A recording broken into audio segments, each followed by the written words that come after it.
In a world in crisis, can three idiots find hope in the darkest of places? Will love conquer all, or will hate win out in the end? This is a show called Hate.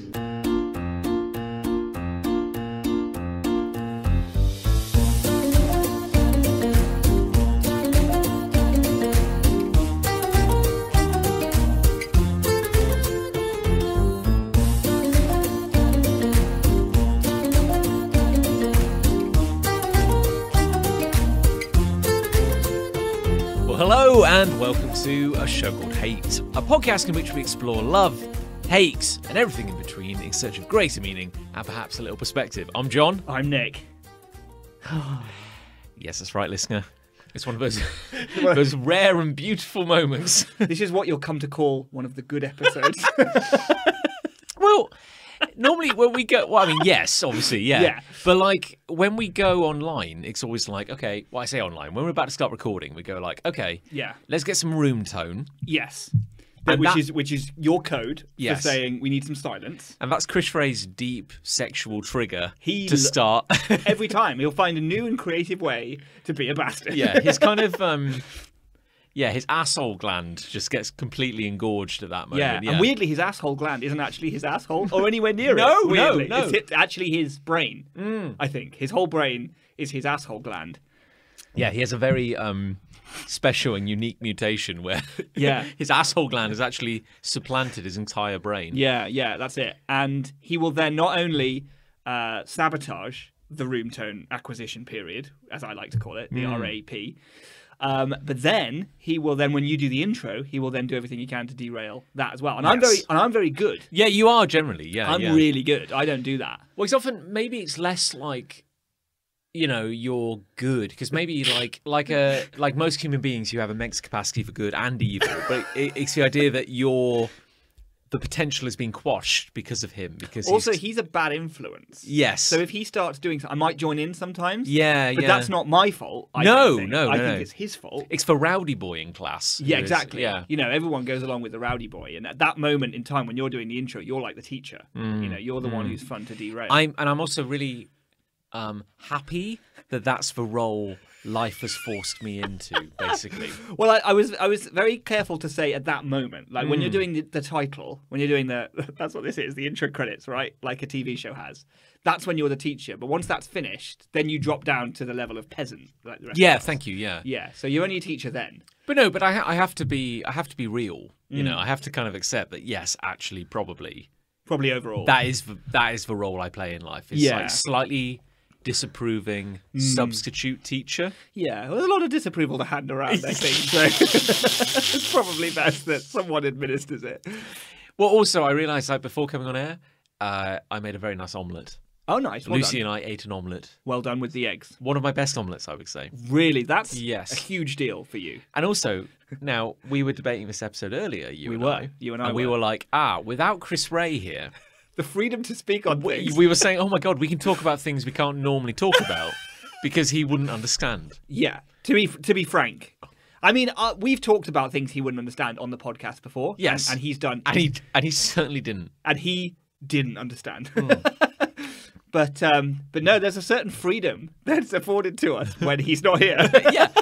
And eggs is one of those topics we can talk about again. Yeah. With the two we brought up earlier today were eggs and music. And music. He doesn't like music and he doesn't like eggs. A man who has famously once said, I don't really like music. I don't really care for music. No, which is probably the wildest and broadest thing I think anyone has ever said in the history of time. I think he may have actually said that at a music concert. Even better. I believe. Even better. I hope he said it to a musician, actually. Yeah.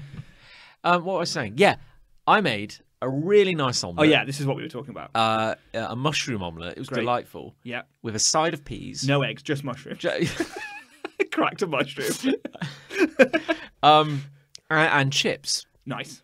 Some chippies. Some chippy chips. Yeah, some chippy chips. And I put them in the oven for the allocated length of time. The allotted period. And now you like a chip, a takeaway chip. Oh, for sure, I do. For sure, yeah. For sure, yeah. For sometimes I do take. And you're more of a connoisseur of like probably. Yeah. Due to my problems. So, my terrible diet. So you, who does the best chips? I thought about this recently, actually. I'm really glad you've given me a forum. Oh, please, This is my soapbox to stand on.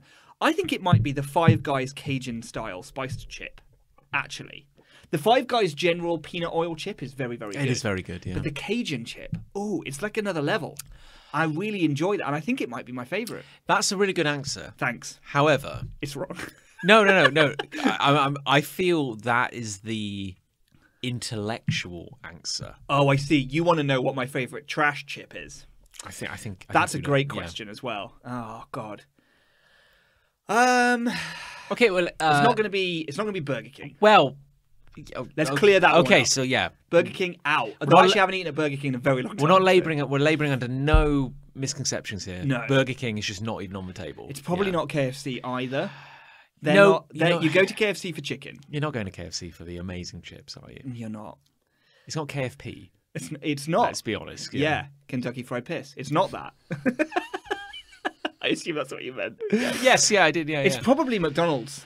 It is probably McDonald's. Yeah. The thing is that quite often I'm very disappointed with McDonald's as well. So, Well, I mean, I think isn't everybody disappointed with McDonald's? I mean, it is kind of weirdly a place that a lot of people go fairly regularly and are nearly always slightly disappointed and yet still return. And I do this myself. You know, I'm not a regular at McDonald's. No, They don't know no. me by name. They know me by, it's that guy. No, You know. they know you by the police code. They Yeah, have to yeah, yeah. dial in when you turn up. Yeah. They know me by silhouette, but they don't know, they don't know when I like knock at their door.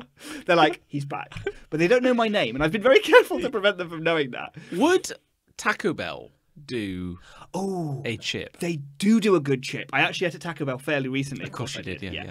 And it's a spiced chip again. It's got a lot of connective DNA, I would say, Well, if with it's- the Cajun style. If there's one thing I think of when I think of Taco Bell, Mm. it is a rich, deep, and abiding respect for Mexican culture. Oh, for sure. So- oh, for sure. So of course a chip is going to have some spice thrown on it. I mean, I think the sum total of their respect for Mexican culture is, if we put a bit of spice on it, then it's Mexican, right?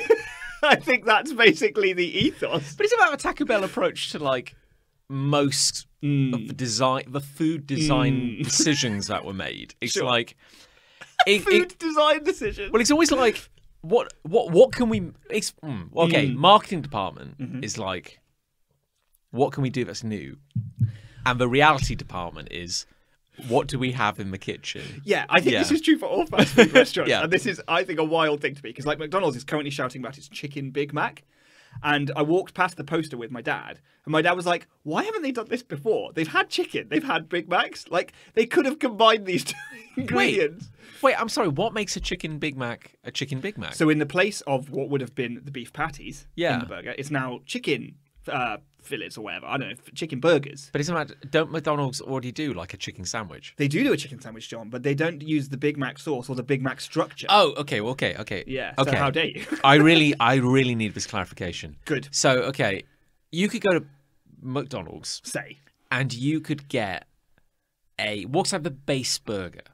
Can you just get a burger and it like Yeah, you can get cheeseburger. Yeah. well, not even cheese? Can you get something? I that's- think you can get a hamburger, yes. and so literally a McDonald's hamburger, it is a bread meat. Well, just assume there's heavy air quotation. Let's say bread, disc, cheese. yeah, No cheese, sorry. no, bread, no cheese, yeah. disc, a sort of, I think it's like a relish. near bread. Oh, but so there would be a relish I think even so. on a gherkin, perhaps. a gherkin. Or two. Okay. And a bread. That Okay. would be the hamburger, I think. I haven't Yeah. actually had that in 1,000 years. So if you dial back, Oh, they do all boil the- it.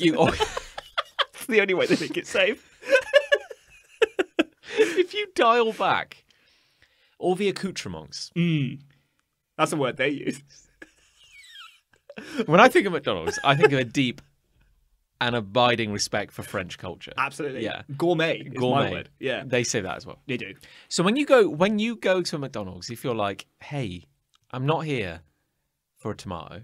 No. I'm not here for lettuce. No. I want the quintessential McDonald's flavour Ah, that can only come. that's different. If you want the Well- quintessential McDonald's flavour, I'd say that's the Big Mac. So what makes a Big Mac a Big Mac? I then? think it's the special sauce. So there is a sauce. There is a Yeah. sauce. Break it down layer by layer. What is a Big Mac? Big Mac, bread at the bottom. Yeah. Unsurprisingly. Okay. Meat disc, Yeah. cheese. It's ironic actually because except the bread is it's actually like a kind of shame barrier. Yeah, they don't. So you don't have to touch the disc. Oh God, you don't want to touch that or disc. really look at it that much. Yeah, Yeah, it's hidden nicely. So sorry, bread. Bread, meat, Uh-huh. cheese. I think some lettuce, special sauce. Oh, Bread, meat, cheese, lettuce, special sauce, bread. so there's 2 meats. But they're both the same. But Oh. they appear. Yeah, it appears twice, and there's a third piece of bread in the middle. Oh, and it's like a magic piece of bread that kind of has like the top It's really weird. shaved off it. It's yeah. like a disc. It's got a crust around the edge of the disc, but then it's like crustless top and bottom. Yeah. So it's like if you got a bun and you cut the top off the bun and the bottom off the bun, and you just got the center. Yeah. The vertical center of And the you bun. then you could be certain they throw away Oh, the 2 other yeah. bits of bread. Oh, yeah. for sure yeah. they do. Yeah, yeah. So That's a Big Mac. that's a Big Mac, yeah. Yeah. So if you bite into a Big Mac, Yes. are you getting any difference in texture? Are you getting like there's a crisp lettuce, there's a moist bread, there's a moister meat disc. Not a moist. Cheese is pretty moist. Jesus squirted on. Yeah. Sure. Yeah. Sure, okay, yeah. Yeah. So is it like a The lettuce rich? is pretty good, actually. To be fair, right? Was just saying something. Is it Kind of, actually? yeah. I Okay, actually quite yeah. like the lettuce in a Big Mac. Yeah. Yeah. Okay. I don't know how we got onto this. So where are you trying to take me? Do you want to know about the special sauce? Sidebar. So what is that special sauce? So from do you what I think? Yeah. understand, it's a gherkin-based sauce. Oh. So it's got very finely chopped, like little almost cubes, tiny cubes of gherkin throughout a mayonnaise base. I think. Whisk all that up. Yeah. It may even be like bit of mayonnaise, gherkin, and then you've got the specials. I think it's basically that. It's a very gherkin-y sort of sauce. Yeah. There was that thing a few years ago where everybody was going crazy for that McDonald's sauce. McDonald's sauce because yeah. of that certain TV show. Because of that TV show. The show that you have to be very smart to watch and Yes, understand. yeah.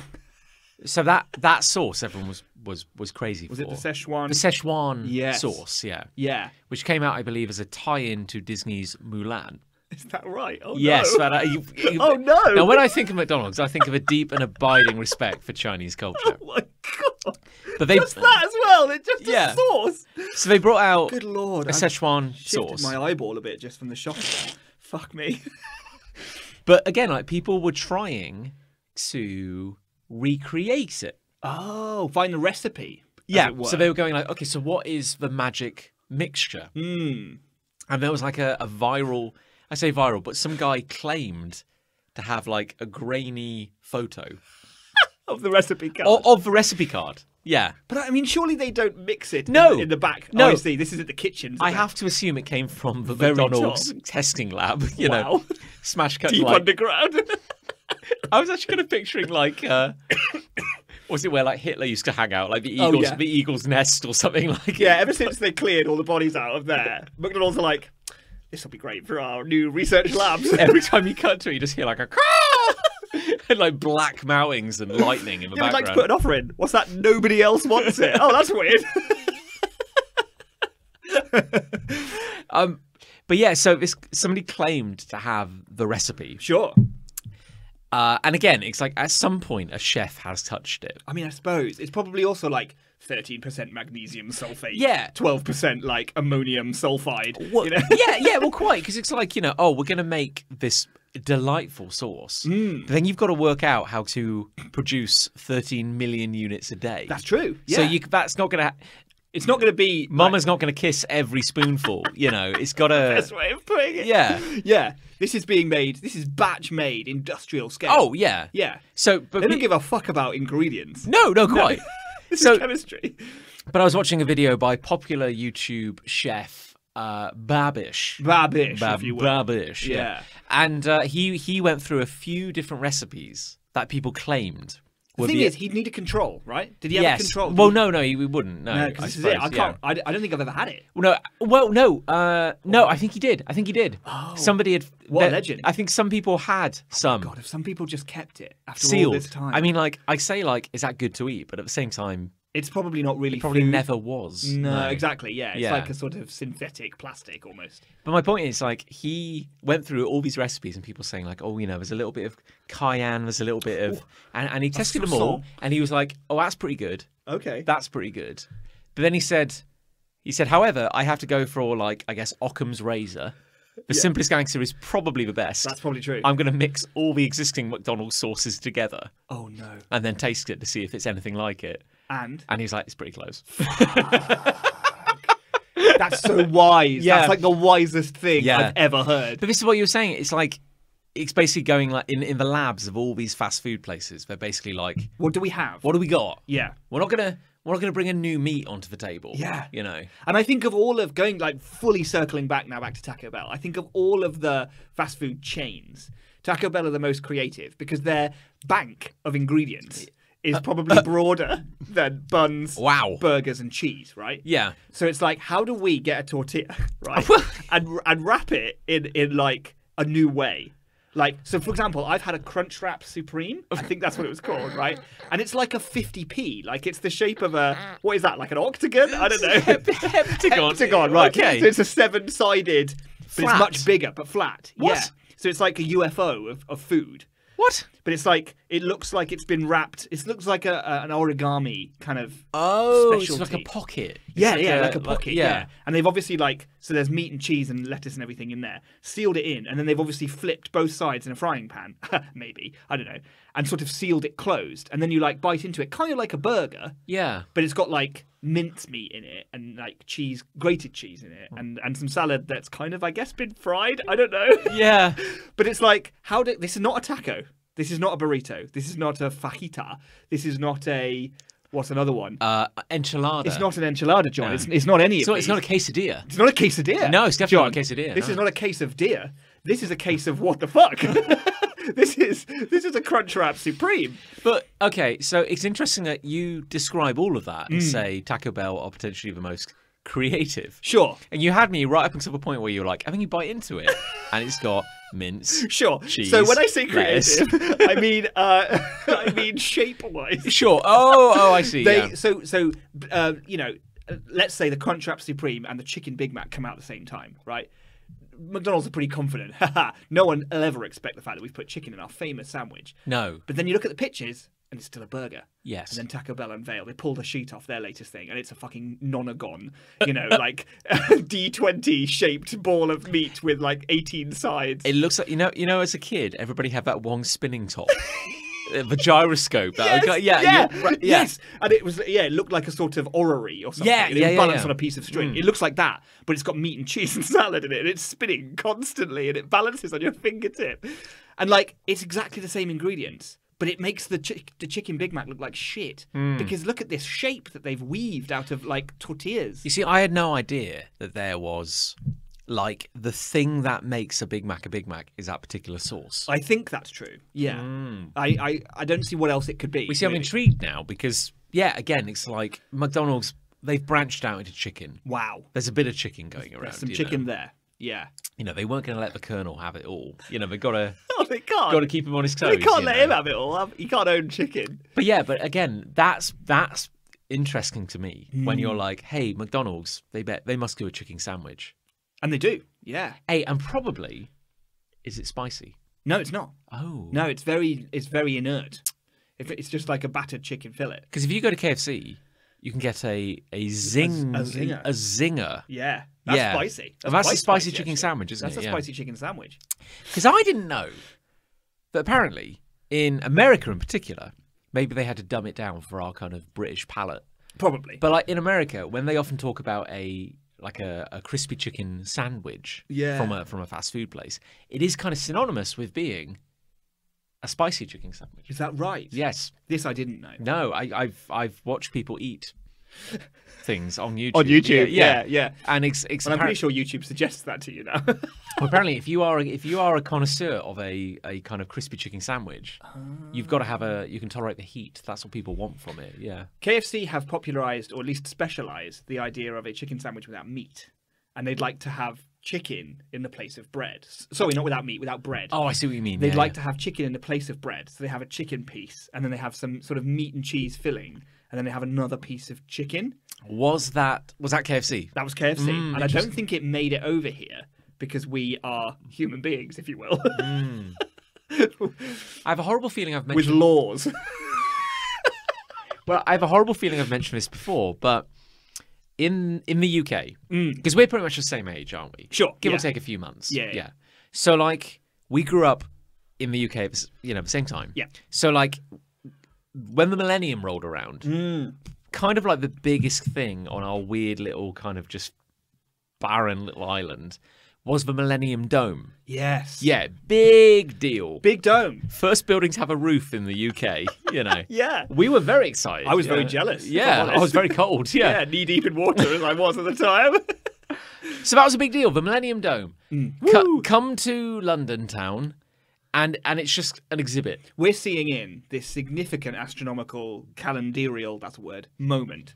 And what we're going to do, we're going to make a dome. We're going to make a big white dome in the middle of town. Did in you the big go? Town. I did go, yes. Oh, interesting. I have very little memory of it.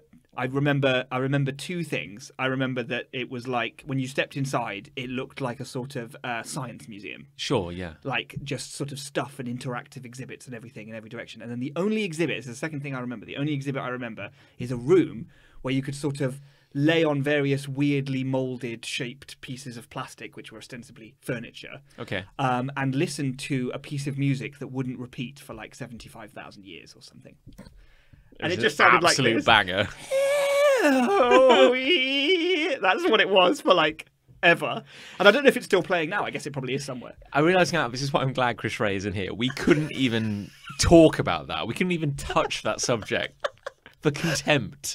Oh, God, yeah. I feel contempt for that. I'm angry about it, to be honest, yeah. I sat in there for about 2 minutes and listened to it, and I was like, oh, it hasn't repeated in those 2 No, minutes. I haven't enjoyed it either. No, fundamentally. No. Did you go? No, I didn't. I really wanted to, but we didn't. I would say you missed out, but I've no idea if you Yeah. actually did. I can't remember anything. But the reason I bring it up is I vividly, to this day, like I've forgotten precious childhood memories to store space this of memory. bliss. Yeah. The McDonald's advertising campaign around the Millennium Dome. Did they have a McDonald's in the dome? They must have done. I guess so. So they have this big thing about like McDonald's. That's what they said, probably, right? They probably did, yeah. Yeah.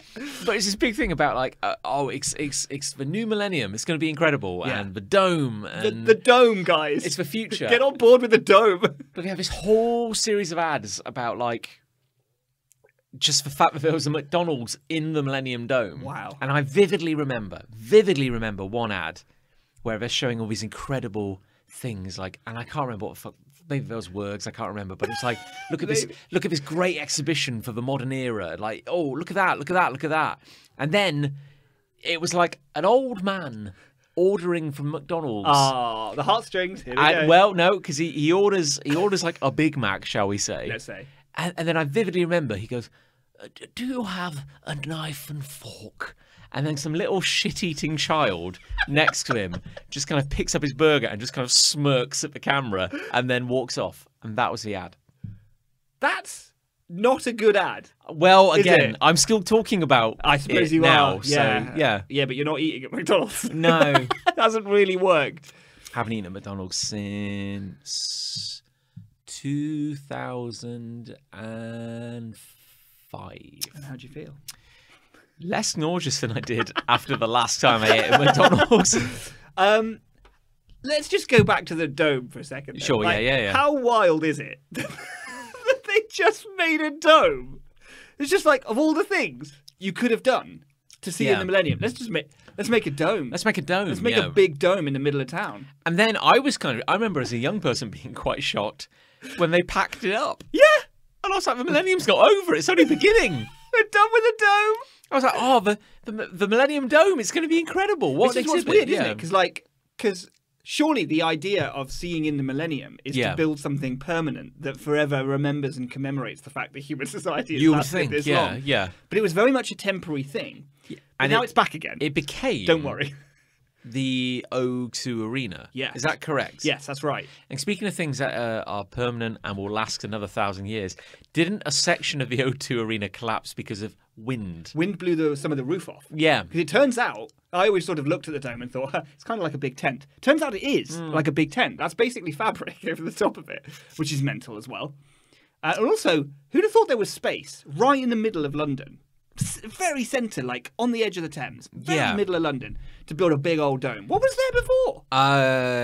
What did they tear down for that dome? Probably a warehouse. Probably a warehouse. Yeah. Well, the thing is, like, Filled with dome building materials. the thing is, like, we go to like the Excel Centre for comic conventions, Massive building. and like it's nearly a kilometre long. It's massive, but like there's a great big just derelict building fair, that's opposite true. it. Yeah, Just smash it down. and that's not far, I think. Well, from- it is outside of the city centre. yeah. It's wild that you could build a dome the size of that dome in the very Yeah. fucking centre of London. That's pretty mental. Someone Yeah. really wanted that dome built. And I'm glad it's there. I'm really glad that dome's there. Wasn't that dome in the opening of The World Is Not Enough? Yes, I believe Pierce Brosnan slid down the dome. Does he fall off a hot air balloon or something, or Yeah, a, probably. or a helicopter, An invisible or something? hot air balloon. Yeah, and then he slides down it and then lands on a speedboat or something and then goes off through the Thames. There's definitely a And then I think the speedboat. boat goes underwater because, like, Pierce Bronston? What's his name? Pierce Brosnan. No, it's I said Bronholm. a stupid name, but now I can't remember. Yeah. But he had a thing, didn't he, of like adjusting his tie Yes. in the middle of a he's chaotic in scene. it like a stealth speedboat. And he goes kind of thing. underwater and he adjusts his tie does. underwater, which is it's great. And I always remember in great cinema. in a cinematic reference that definitely has not become dated No. in any way. At the time, because I think that came out, well, obviously around the time of the millennium, so kind of like guess so. 2000, 1999. Let's get the dome maybe. in, Yeah. someone said to the script. Well, quite. Yeah. Probably a subtle bit of cross promotion kind of thing. Get the dome in. But at the time, there was a very popular early reality TV show on UK television. Okay. Or about I was going to say traffic cops, but they're not traffic cops. They're like traffic wardens. Oh, sure. Right, okay. Yeah. So so like you're parking in the wrong place, get a ticket, that sort of thing. Yeah. And Modern heroes. if I'm Modern honest. heroes. Yeah. But this guy who was on that show, because he was just a traffic warden, became a minor celebrity Right. because he enjoyed his job, I guess. Wow. And so, of course, he looked like a bit of a villain because Yes, he was yes. like, he'd be joking to the camera, going like, "Oh, another one." Gonna catch some shit today. Yeah, kind of. And Yeah. and he probably, because it was the nascent days of reality TV, had Yes. no fucking idea that this camera crew that's following you in good faith is going to make you look like an absolute Oh, yeah. loser. I'm sure he would hope that he would be represented very well. So apparently, but in that scene where Brosnan is Broswing is chasing somebody through along the Thames On his boat? in his stealth speedboat, there is a cameo from that guy No way. from Traffic Warden, and he's on a bridge and he's giving a car a ticket, and Pierce Brosnan makes a massive wave in his speedboat and it drenches this guy. That's brilliant. And that guy, I remember reading about it, that guy maintained they did not tell him He was they- gonna get soaked. He was going to soak him with a wave.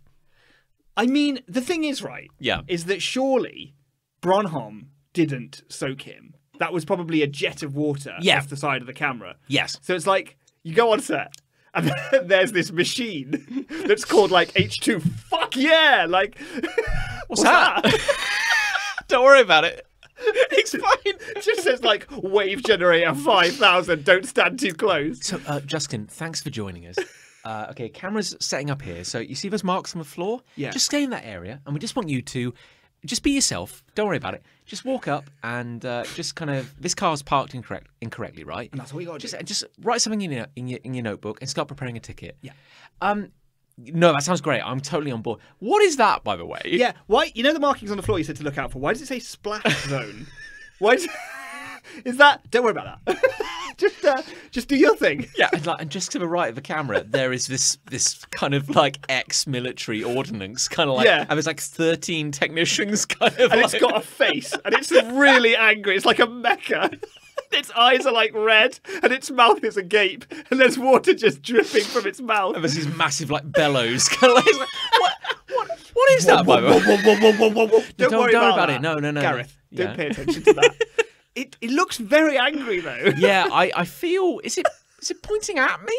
It looks angry at me. Yeah, no, It's fine. yeah. Gareth, do your job. Yeah, I mean, so he had a collapsed lung when that thing hit him. and rightly so. And rightly so. So my question to you is, Oh yeah, sure. when you eat a McDonald's chip, Here we go. is it soft? Are there any? Have you ever eaten McDonald's chips and gone, oh, there's a bit of crunch there? Rarely, No. I'd say. The very, very freshest chip from the fryer, which you're very lucky to get if it hasn't been sat on the warmy plate for a while or whatever. Very freshest, there might be the slightest bit of crunch, and But that's are they all right. meant to be crunchy? I Do think people they are. want that crunch? I think they want a slight crunch. Because whenever I think of like, No one wants a soggy chip. but and yeah, when And I yet. think of Mackie D's, 90%. Burger King, I think of a Wambley chip. They are if a I'm bit, honest. yeah. They're still some of the best though, which is wild. Because maybe we are what's the opposite of spoiled? I don't know. Deprived? Maybe I don't know. our bar is so low because Yeah. everyone else's chips are shit. And it's like if you're going to take away my intellectual choice of letting me have the Cajun style Five Guys chip, which I understand, you want me Yeah. to give That's you a the best smart choice. trash We're not chip. we're not interested in the smart choice. You know? Against all of what I want to say, it probably is McDonald's because I don't see anyone else coming close. But I'm thinking now, I like a Five Guys chip. Sure, However, absolutely, I do. I think even they are not the crispest. No, chips. maybe not the crispest, but do you know what is? Do you have an answer? No, the only reason I bring it up is that when I made an omelette earlier, I scabbed Oh. myself in the roof of my mouth with a particularly sharp chip. chip. Yeah. And there you have it. Is the Yeah. danger of a sharp chip? Of Well, a indeed, crisp yeah. chip. And I guess- maybe, yeah, this is it. You see, to save yourself from being sued, Yeah. you got to keep them on the floppy Because side. how many McDonald's burgers are crammed, unchewed, into a gaping maw like every day? Yeah. Trillions Because if you're a busy person, thing. yeah, you're a busy individual. You know, you got time to burn. Yeah. No, you haven't got time to burn. You're in No. a hurry. Money. Yeah, you're sconks, busy. Sconks and all that. Stonks, yep. So you got to get that burger into your mouth. You know, you're not going to waste time There's no chewing. time for chewing. No. It's got to be soft. It's got to be pliable. I'm starting to actually genuinely think now that softness is intentional in order to save from potential lawsuits. I agree. I also wonder if, like, the general lack of colour and texture differences. It's all deliberate, John. Yeah. Yeah, it's all deliberate. Because remember around Christmas time, KFC were advertising, and I wonder if this is a British thing, I'm not sure, but a Christmas platter you could Right. get from KFC. So it came in like a kind of, I was going to say box, but I guess like a kind of trough is Yes, probably, yeah. trough spinning, yeah. And I think it was an oil can just cut in half. To catch the juices. yeah, and it had like 14 individual pieces. Oh, wow. In it That sounds great. of, I guess, chicken. Christmas chicken. Maybe. The Colonel's Christmas chicken. But the Colonel's not going to get turkey in, is he? For that special occasion. It's not KFT, is it? Kentucky Fried Turks. That's right. Yeah, that's all right. Yeah, That's a good callback joke there. God, this is a good podcast. but yeah, the consistency is king. Yes. You know, the Colonel is not going to mix it up. He's not No going to do way. pheasant. He's not going to do pheasant. It's not going to branch out into game, is No, it? no, it's a bit gamey. No, Yeah. Quail, KFQ. It's not gonna happen. It's not gonna happen, though. It's no. not. You're right. So he's only bringing chicken to the table. Yes. But he's doing so Christmas at KFC. You're getting some chicken. Yeah. I think As so. per usual. I think under duress, they did like some roasties, like some roast potatoes. Wow. Because again, they're catering to a British market. Yeah, I suppose they just do that in the fryer or whatever. So imagine like a kind of like cardboard tray that comes with like some kind of brown chicken. I imagine that the roast potatoes were probably cubes. Yeah. 'Cause they come out of like a machine. Oh, so- of course, yeah. So I mean, you got some kind of like beige kind of potatoes. Yep. Maybe I don't know what the third. There was a third thing. I don't really know. It's not what going to it be would be. sprouts, is it? And it's not going to be a No. sausage because that's pork and you stay No. away. Oh my god, there isn't a fast food that does pork. There's no sausages, are there? Good lord. Well, I mean, like There's a gap in the market for me to exploit. in, McPorkies. in America, you could get like a street dog, couldn't you? Or Canada. Oh, hot dogs, I suppose, but that's not really. But meat. nobody's really doing hot dogs though, are they? No, that's true. That's weird. Pork is the untouched meat. Also, no one's doing lamb. That's weird, isn't it? Yeah, that's weird, isn't it? Yeah. Can't get a lamb burger anywhere, can you? No, I mean you probably could at a restaurant, Yeah, but that's not what we're talking about. No, here. no one's We're doing talking like about fast food. lamb. Yeah, I want my fast lamb. But yeah, anyway, so Sorry, yeah. Christmas tray. Yes, carry on. You get your brown chicken, Your brown potato. your brown potato. There was a third brown item, Say. and yeah. then they poured brown gravy over the whole thing. Great. Because it's Christmas. Yeah, it's Christmas, so gravy. And then they put like a blob, I believe, of cranberry jelly. I was going to say, I side. bet the cranberry makes it in. Yeah. So it was the brownest collection of items I think I've ever seen. Yeah. You know, Covered in brown. And I, as a child, have gone on kind of woodland walks. Well, it's pretty brown, is what I'm saying. I see. Yeah. Because of the wood and the soil and yeah. yeah. I went to a primary school where we used to have a harvest festival, you know, and like so we'd walk through a wood and collect leaves. What a time to be alive. And that was not as brown as the KFC Christmas tray. A beige meal goes a long way. Anyway, so the roof of my mouth hurts a bit because I stabbed it with a hard chip. And that was we went on many tangents and many circles within circles. No, But we got back to a story that was essentially about you having cooked a good omelette with a sharp chip. really, it's a human story about family, and that it was all about the journey. That's why it's good. That's great. Yeah, that's great. Yeah. Eric, who's got a hate? I've got a hate. Oh, you got a hate? Yeah, I've got a hate. Yeah. So I hate it when you are telling someone about something and they latch on to the wrong detail. Right. Well, I can't believe that's happened. I know, right? I know as well. I'll give you an example. Okay. My parents were down this weekend just gone. Sure. And I left my deck of cards out on the dining room table. Well, Nick, Very surreptitiously placed, right? Hello. I'm just going to raise a hand. Go on. Politely, because we're having a polite discussion. We here. are. Yeah. Yeah. God, this is beautiful. Sorry, I'm just tearing up. Yeah. Was that your first mistake? I would say it was. Yes, Yeah. I would say that was my first mistake. I'm just going to say, I'm just thinking now because we're of a similar age. Similar age. You are a 36. You're 36? I'm 36. Wow, yeah, God, big that's boy. coming up, yeah. Yeah, yeah, Yeah. enjoy that. It's going to be great. Yeah. Okay, so we're 35, 36-year-old men. I believe your first mistake was leaving an object of great personal interest to yourself. Indeed. Out in the presence of your parents. So what I was very stupidly thinking is, hey, if I leave this object of personal importance to myself out, then a conversation may organically start about a thing. Oh, it was a conversation starter. That was the hope of a thing that I like. Oh, that you're interested in. Yeah, because Wow. I mean I'm not gonna be rude or mean. No. But I would say 97.5% of the time we talk about their stuff. Yes. Right? Because look, they've raised you from a Yes. child. I need to shut the fuck up. Yeah. Sit down and listen. Yeah, I mean, this is the dark bargain that is wrought when you have children, because Yes. it's like they've seen you shitting yourself. Yeah. Like, I genuinely feel Out of control. This is the shit everywhere. This is the trump card that all parents hold against you. They have seen you shitting yourself and have probably wiped your ass on multiple occasions. Oh, for sure. Yeah. They have seen my anus. We have nothing. We Nothing. are And on top of defenseless. that, Yeah. They probably they built their own audience for their stories. This Yes, is what yeah. it was all about. Yeah, This is what it was always ever for. Like, if I create him, I'll create him from my own fucking genetic code so that he will listen to my shit until I die. Yes, yeah, that's fine, the yeah. purpose of me. That's my whole raison d'etre, right? And what a debt I feel.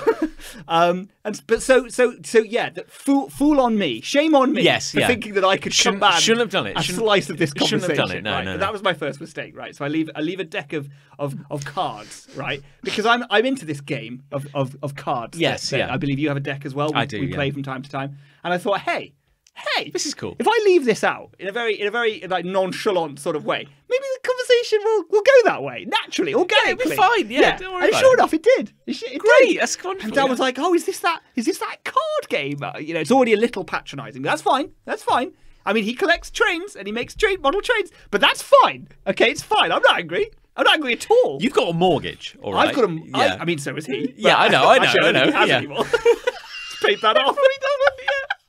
He's spending it all on trains. Really? Anyway. Just entered that housing market at the right time. Just fucking bought a house for a couple of pennies and just fucking rode it to the end. Yeah. But anyway, no, it's fine. He's I'm happy. We're I'm both very we're happy. all benefiting from I'm not this, boiling yeah. over with No, rage no, it's on cool, any yeah. point at all. Oh, are these your cards that you collect? Yes, Dad. Actually, Yeah. I was gonna tell you a bit about this. They're all in little plastic sleeves. No. And I was like, Well, yeah, because obviously, You've got to protect your cards. you got to, yeah. But I play with them quite regularly, and if I just, in the cardboard interrupts me, that must have taken quite a long time. Must have taken you a long time to take every card and put it in a little plastic sleeve. Anyway, and then the conversation moves on. What is terrifying is that I was going to make a facetious joke where I was going to say, Oh no! Imagine if they had looked at the cards and then became obsessed with the plastic sleeves. This is it. Yeah. It's like I don't even have words, and this is an audio medium. I need words to describe this. But yes, it's like the craziest thing you can imagine became true. I had my moment. I flew too close to the sun, John, but I had the moment where they talked about my cards for about 27 seconds. And all Dad could talk about was how I was so dedicated to put all of my little cards in my little plastic sleeves. And then the conversation moved on. And that was it. That was all I got. That was all I got for the whole weekend. They focused on the wrong thing. And all I wanted was a moment to talk about my interest, my hobby, my thing. That's all I wanted. And I didn't get it. It's kind of like it's like that scene. I feel I can see it in my head where it's like a henchman is kind of like trying to impress the boss. Yes. And he'll say something like, don't worry, boss. I dealt with Callaghan. I gave him what for, And the boss is going to like, you dealt with Callaghan, did you? Yeah, took it into your own head. Show some initiative. He's like, yeah, boss, I did, yeah. You fucking idiot. So the years I've put in, the plans I've put in, and you see you crumbling in that moment. No, it's all falling apart. Yeah. Oh no, I thought I was doing something good. I thought I was impressing you. I thought I was doing well. Father, I'm the boss. Oh no. This is the thing. I immediately realised that I had lost. Yeah. Like when my dad became very focused on the plastic sleeves rather than the cards themselves, I was like, I don't think I can get back from here. He's so fascinated by the fact that I have put every little card into a little plastic sleeve.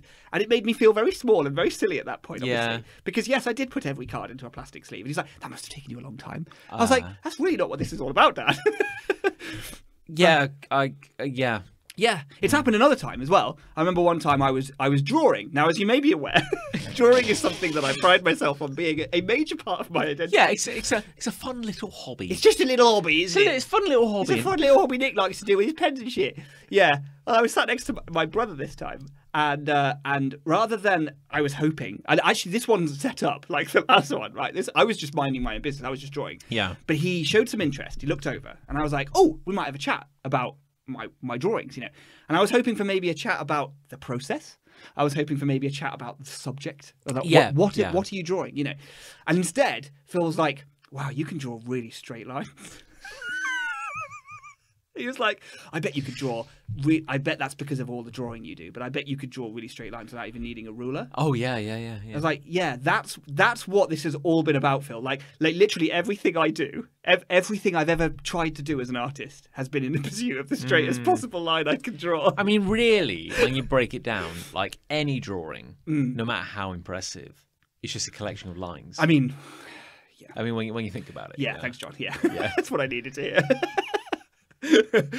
Yeah, it's just so funny to latch on. Like, I don't blame them, right? No. Bottom line, they are showing some interest in my thing. They're trying. I suppose I should be thankful. I guess. I don't know. Yeah, but then at the same time, it's like, well, you really, really latched on to a weird part of that whole. Yeah. There was so much you could talk about. There's so many different minutiae elements that you could have grabbed onto, and you grabbed onto plastic sleeves and straight lines.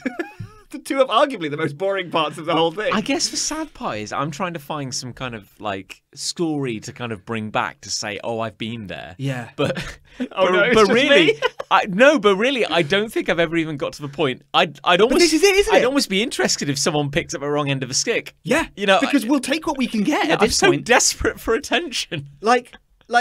I don't know whether it's just like my parents can turn the most mundane story into an anecdote that will last 45 minutes. Yes, yeah, quite. And I don't ever do that because I am very conscious of this idea of boring people with my life. But the counter problem to that is that I don't tell anyone anything about myself. Like, Yeah. people don't know, because I either assume, A, I don't want to bore them because they'll just be bored of it, Yeah. or B, I'm into some weird esoteric fucking card game that they don't understand. Yeah. How could I even begin to start telling them about it? You know what? I just won't bother. Yeah, I just yeah, won't yeah. bother. But I figured if I leave the deck out, then at least, like, they can see it. You know, Yeah. I don't have to set the scene. I don't have to build up what this thing is. It's there. They can have a flick through them and they can go, oh, this is a cool. How does this work then? Oh, what's that? You know, they could have asked some questions and it would have been maybe a more open book, you know, for conversation. No. I guess. Focus on the sleeves. I know. I guess the hard part is, did you set the bar a bit high? Oh, I did. Very high. I feel like I shouldn't have started with a card game, should I, John? You've returned to our safe little troglodyte community, and it's like, what word from the outside? What word from the upper world? What word? You know, tell us about the surface land. You know, and it's like you as our Icarus among you know nerds, you flew a bit too close to the sun because you were like, I'm going to impress people with my massive multiplayer global collectible trading card game that isn't Magic the Gathering. They're going to be blown away by my 40-card Blitz deck, which I have structured over many, many plays and tournaments in order to make them most powerful and competitive. I'm married to somebody who came fourth in a Blitz tournament at my local gaming centre. I don't want to brag. I've recently dipped my toe into the world of classic constructed. Indeed, you know, the more professional format. The more professional format. You know, and I've also bought a handful of cards online through a sort of market, if you will. I've used some of the money I make, the disposable income from my job. Let's say job. My two jobs, because I hold two jobs, and I'm quite good at both of them. And I chose to spend some of that money on some cards. Very small, smaller A7, I would say, sort of little pieces of cardboard printed on both sides. Indeed, yeah, and I'm developing some really interesting, dynamic, some kind of card interactions. You know, my early game aggression is quite low, so I'm really hoping the later game synergy between some of my items and my specializations will really just. Indeed, pop off. Really, just pop off. I have in the final quarter with various different structures and stratagems, which I like to employ depending on the opponent I'm facing. Whereas I prefer more. I've moved into the next century, and I know it's a little controversial down at the club, but I use an Excel spreadsheet with self-generating bar charts. Yes. Whereas what you probably should have said is, you probably should have left like a hammer on the table. Oh, what's this? Oh, it's a hammer dash. It's a hammer. I used it to. Have you been hammering? Yes, I have actually. Yeah. Oh. You need to prime the house before your parents visit. You're right. You have to leave like a set square, like kind of just against the wall. Is it like a breadcrumb scenario where I need to leave, say, 3 or 4 sort of prompts lying around the house? Story, conversation prompts. Yes, but I start very low. So the first one is like a protractor. Gotta start by the door. Or maybe a spirit level. Start by the door. Start Put a by the spirit level door, on the floor. Dad goes, son, is this a spirit level I see? Nicholas! Nicholas! I see you've put a spirit level on the floor. Yeah. And by Jove, my boy, it is level. Yeah. I'd be like, yes, I laid this floor, Father. What you need is, as you enter your house, you have to paint this tableau. Yes. You know, you have to have a partially constructed door frame. Oh, I like it. As in, like, and what's I could probably do partially constructed pretty well. And you should have to the side a pencil. At a jaunty angle. A set square. And maybe a workman's belt. Which is just kind of like resting. I don't have to have used any of these things. I can buy them. I can go buy them just for this purpose. Yeah. And that's what greets their eyes. They come in. Oh, he's been doing some DIY. And then when they look towards the kitchen where you are, their beloved son, their firstborn child. Yeah. And you should be rubbing your hands down with an oily rag. Yes. All right, no, make yourselves at home. I'm just putting the kettle on. I'm just putting the kettle on, yeah. Let me just get rid of this old thing. And then swing over the shoulder. They make themselves comfortable. Yes. And they're like, oh, look at him. Already they're on board. Rubbing his hands down. He's been industrious lately. Yes. Yeah. He's been building. He's been crafting. Yeah. A life for him and his wife. And then as they sit down on the coffee table, what's that? it's a little portfolio, and what's that written on it? Nicholas Investments. Yes. And just have a line. Stonks crossed out investments. Just have a line going up. Yeah. It's 2 axes. They're not Yeah. labelled. Like, even though we were told at school to label your axes. Yeah, yeah, Didn't yeah. label them. Just a red line And straight up. they both say profit. Both axes say profit. And then there's a red line with an arrow on the end. Yeah, and yeah. a little smiley face at the top. And just go, oh, this. Oh, it's, oh, how embarrassing. Oh, Father. Oh, no. Oh, no, let me. No, son. Let's just have a look. I always leave my portfolio out too. He opens it. Oh, very good. So you sit down and you have the most meaningful, heartfelt conversation you've ever had as a father and a son. Yeah. And you look through every page of this portfolio. They're all the same. And then... They're all just that and, crap. and he's so impressed. Blown away. And then you turn that last page, and it's a flesh and blood defense reaction, ninja themed, Yeah. blue. Katsu specialization. It's a 3-pitch. 3-pitch, father. And you just leave it there like a turd. And he looks at me, and I look at him, and a tear runs down his cheek. And he just puts his hand out to shake. And he just goes, "You've done it. We've arrived." Fuck me, that's what I should have done, John. I know. Oh, why did I talk to you It's first? okay. It was your first mistake. It's all right. But I though. can't go back now. We've all been there. Next time I show him the cards, it'll just be, look at those sleeves. Yeah. Look at those beautiful sleeves. I am so grateful to my loving family who have supported me so much in all my creative endeavours. Oh, for sure. But I've never read a single thing I've made. I know. No, and I love them all dearly. I devote at a fairly young, at the point at which I decided what I wanted to make of my life, I decided that comics were a major part of that, and that was what I was going to dedicate an enormous chunk of my life to. And my parents have supported and bought every single book, and saintly. But my dad's like, I can't read comics, so he just doesn't. He just doesn't because he can't, I guess. Don't understand him. I mean, these are very good and all, but have you considered writing a book? Like a real book, like a real boy. Like an actual book. Something I can be proud of. I don't know. Yeah. No, they are very supportive. They're very so supportive. supportive, yeah. I'm proud. We're very lucky. I'm just going to take a puff on this. Yeah, please do. I've got a hate. Oh, yeah. My hate is Tweed in my hometown. I think I know why. So we live in the most magical place on earth. Oh, yes. Cheltenham. Hey, you shouldn't have said that. Cheltenham. It's been Cool Town up until now. Cool We've Town. never broken Yeah. that. But yes, no, Cheltenham. Hey, I'm what a shattering the magical place. illusion. We live in the majestic town of Cheltenham. Yeah, come find me. And a few times a year, something very magical happens. Very magical. Very magical happens where somebody sprinkles a little bit of fairy dust on the town, and we get overrun by pricks. So we have a race course in town, A big old race a course. horse race course. Yeah. I just have to be utterly clear on that. Yeah, not a man race course. Not a man race course. Yeah, Although we do actually have one of not those a as well. gym, basically. Yeah, but yeah, so very, very, very big deal. So a historic thing. One of the biggest race events in the country. Yes. If not the biggest, maybe. the Cheltenham races. The Gold Cup. It's a big thing. Yeah. Yeah. So Too big. at many points in the year, there are races going on. Yes, always. But March is always the big deal because that is the Gold Cup. Yes. And that is why our good friend Chris Ray Can't be here can't be here today.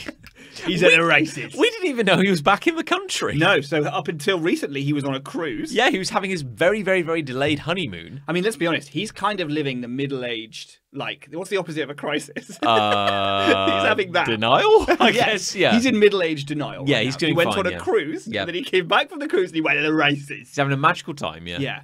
He was on a city on the sea. So we were like, hey, Hey. Chris Ray, our Hey, good Chris. friend, who cares about the show above all other worldly above all commitments. things, yeah. We were like, Hey, buddy. hey, buddy, hey, chap, are you back in the country? Yeah. And he was like, yes. Why, yes. And I'm at the races. Oh, fuck you. Fuck you. So our good friend Chris Ray is at the races. He is. Fine and all. Probably betting. Probably drinking. betting, probably drinking. Yeah. Probably drinking. Probably more drinking. Probably just drinking. Probably drinking quite a lot, actually. Yeah, I'd say, yeah. But the thing about the races is, okay, I'm not even going to dive into the whole thing about the races. No. You know, is it whatever. Races happen. Sadly, they do. It is a big part of our town's economy. Identity, economy, everything. All of our buses have horses on the side of them. Yes. Yeah. So the signs began a week ago where every establishment, be it a pub, be it a clothes shop, you know, be it a funeral director. They start changing what's in their windows. They do. Yeah. This is how it begins. Everybody puts a big laminate sticker of a horse in their window. We get A-boards out the front of pubs that Yes. say race breakfast. And I'm like, what the fuck is a race breakfast? About £5 more than usual. There we go. Yeah. So everyone's going like horse crazy. Horse Yeah. mad. And then it's like, you know, if you are a Cheltenham local, you know, and you've lived here a good many years now. Yeah, you know, I have. It's true. all the locals are like, when races come around, We fuck off. we fuck off. Yeah. Like, we hide. I had to. Lucy had to go to the train station yesterday. She was away on a business trip, so got her there very early in the morning. Had to go pick her up late in the night. Jesus Christ. Was not present in Cheltenham that day. It is rough. Yeah. Like, I would not normally get in a car on race week, and I would certainly not drive into the centre. But It sounds like we're exaggerating, and we're not. no, Like, it's- imagine, just imagine the most stereotypical fan of Peaky Blinders, right? Imagine a man who settles down to watch Peaky Blinders and dresses like his favourite character. imagine a from man Peaky who's ate a box set, a DVD box set of Peaky Blinders. He's eaten it. Yeah, he's eaten it. Yeah, Yeah. his name is Pete Key Blinders, right? And he has a flat cap on. He has a long beige coat on. He has a tweed suit under that coat. Yeah. And he has a very short back and sides haircut. Yeah, right. yeah. Now imagine if I selected that man with my cursor and little boxes appeared around the edge. Yeah. And then I typed Control-C and then I just held down Control-V because I passed out on my keyboard, right? Yeah. That's Cheltenham right now. It's not an exaggeration. I swear to God, we saw 40 of them today, Yeah. and they were identical. So you and I had to make a business trip into town today. I regret it. We went to our bank, and as we we go into the bank, and the bank has stuck an A4 printout on the card machines, going, "Please be aware, you can only withdraw £2,000 Only. per day. Per day. Yeah. Normally, you don't need to put that sign up. No. No, normally. So we did our business in the bank. Yep. And then we left, and there was an army. Yeah. Of 40 Copy and paste. Let's just say it, lads. They were lads. Fucking lads. They were having a fucking great time. Walking. All with a pint glass in a hand. Yeah, you know, a little tinny, get some Heineken going. Yeah. Some of them, I think, just had bottles of vodka. Yes. Yeah, they're all wearing the flat cap. All of them. They're all wearing a 3-piece tweed suit. It's, you know. Yeah, what was it? It was like 10:30, wasn't it? Yeah. And the thing is, like, the thing about the Cheltenham races, it's either pissing it down. Yep. Or it's boiling. Yeah. And yesterday, it was pissing it down. Yeah. It was a wipeout. Yeah. And today, it was quite warm. It was a bit So stuffy. you're either dealing with damp tweed or sweaty tweed. Yeah, those are your two options. It's not good. No. It's really not good. And then there's the sheer volume. You know, Yeah. one or two chaps in sweaty tweed, that's something. But 70 of them, Oh. or arguably over the whole city, thousands of them. the smell. Yes. Yeah. I don't want to be mean. People can do what they want to do, but the hilarity of the fact that they are all practically identical is an inescapable fact. This isn't us taking the piss. This isn't us exaggerating for hyperbole. This is objective fact. They do all look the same. But it's honestly like, this is why the locals retreat. Oh, yeah. Because it's like there's pools of vomit like on every corner. Shops close. Shops closed. Like many shops. The shops that they know, there's like, for example, one of our favourite board gaming, tabletop gaming shops just closes. There's no point because they know that their customers won't be in town. Yeah. And that these guys don't want board games and comics. No. Just shut it down. They shut down. Yeah. It's pointless. It's like, you know, literally. Well, here's the thing as well. Yesterday was ostensibly Ladies' Day. Was it? So that's a big famous day. What does that mean? Well, I'm not 100% certain because women are allowed to be can go to the races whenever they want. Kind of anywhere. But Ladies' Day right is a thing. Capital L, capital D. Nice. And the idea is even though they can come all week long, Ladies' Day is all about the ladies wearing very fancy dresses and big hats. Oh, sort of this ascot flavour. Yeah. I guess. So that's the big thing. So they don't wear the big hats any other time. I guess they All the could, fancy but it dresses. only really matters On Ladies' Day. Right. Yeah. Okay. So Ladies' Day was yesterday, and it was pissing it down. Oh, So, poor ladies. but also like because we live in this bizarre Hogwarts bullshit country, it's like Fuck you, Rowling. it's like you have all the royals Yep. who aren't criminals or The sort of tier 7, tier 8 royals. Yeah, the ones who aren't kind of sweating.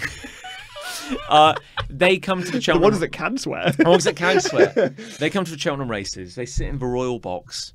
Do they? I didn't even realise we had royals. They do. Yeah. I take it. They sit in the royal box. They bet. I guess our money. Insane amounts of money on the races. Everyone puts on very, very fine clothing. Everyone's wearing three-piece suits. The ladies are wearing very fancy dresses, big Very hats. large hats. You get all the photography of like all the glamorous ladies wearing. And bearing in mind, you check your watch. Those photos are always taken before 10 a.m. Okay. Before the shit starts. Yeah, because otherwise it's not going to be a pretty sight. No. For anyone involved. And literally, I made the mistake of going into my office yesterday to work, which You is idiot. by the races. I mean, and you could smell it from there. Lord. And by like midday, the local rag was sharing stories about how people were pissing everywhere, which they do every year. We saw a man today. And shitting, which is a new high. They found a human turd and some toilet paper behind a tree.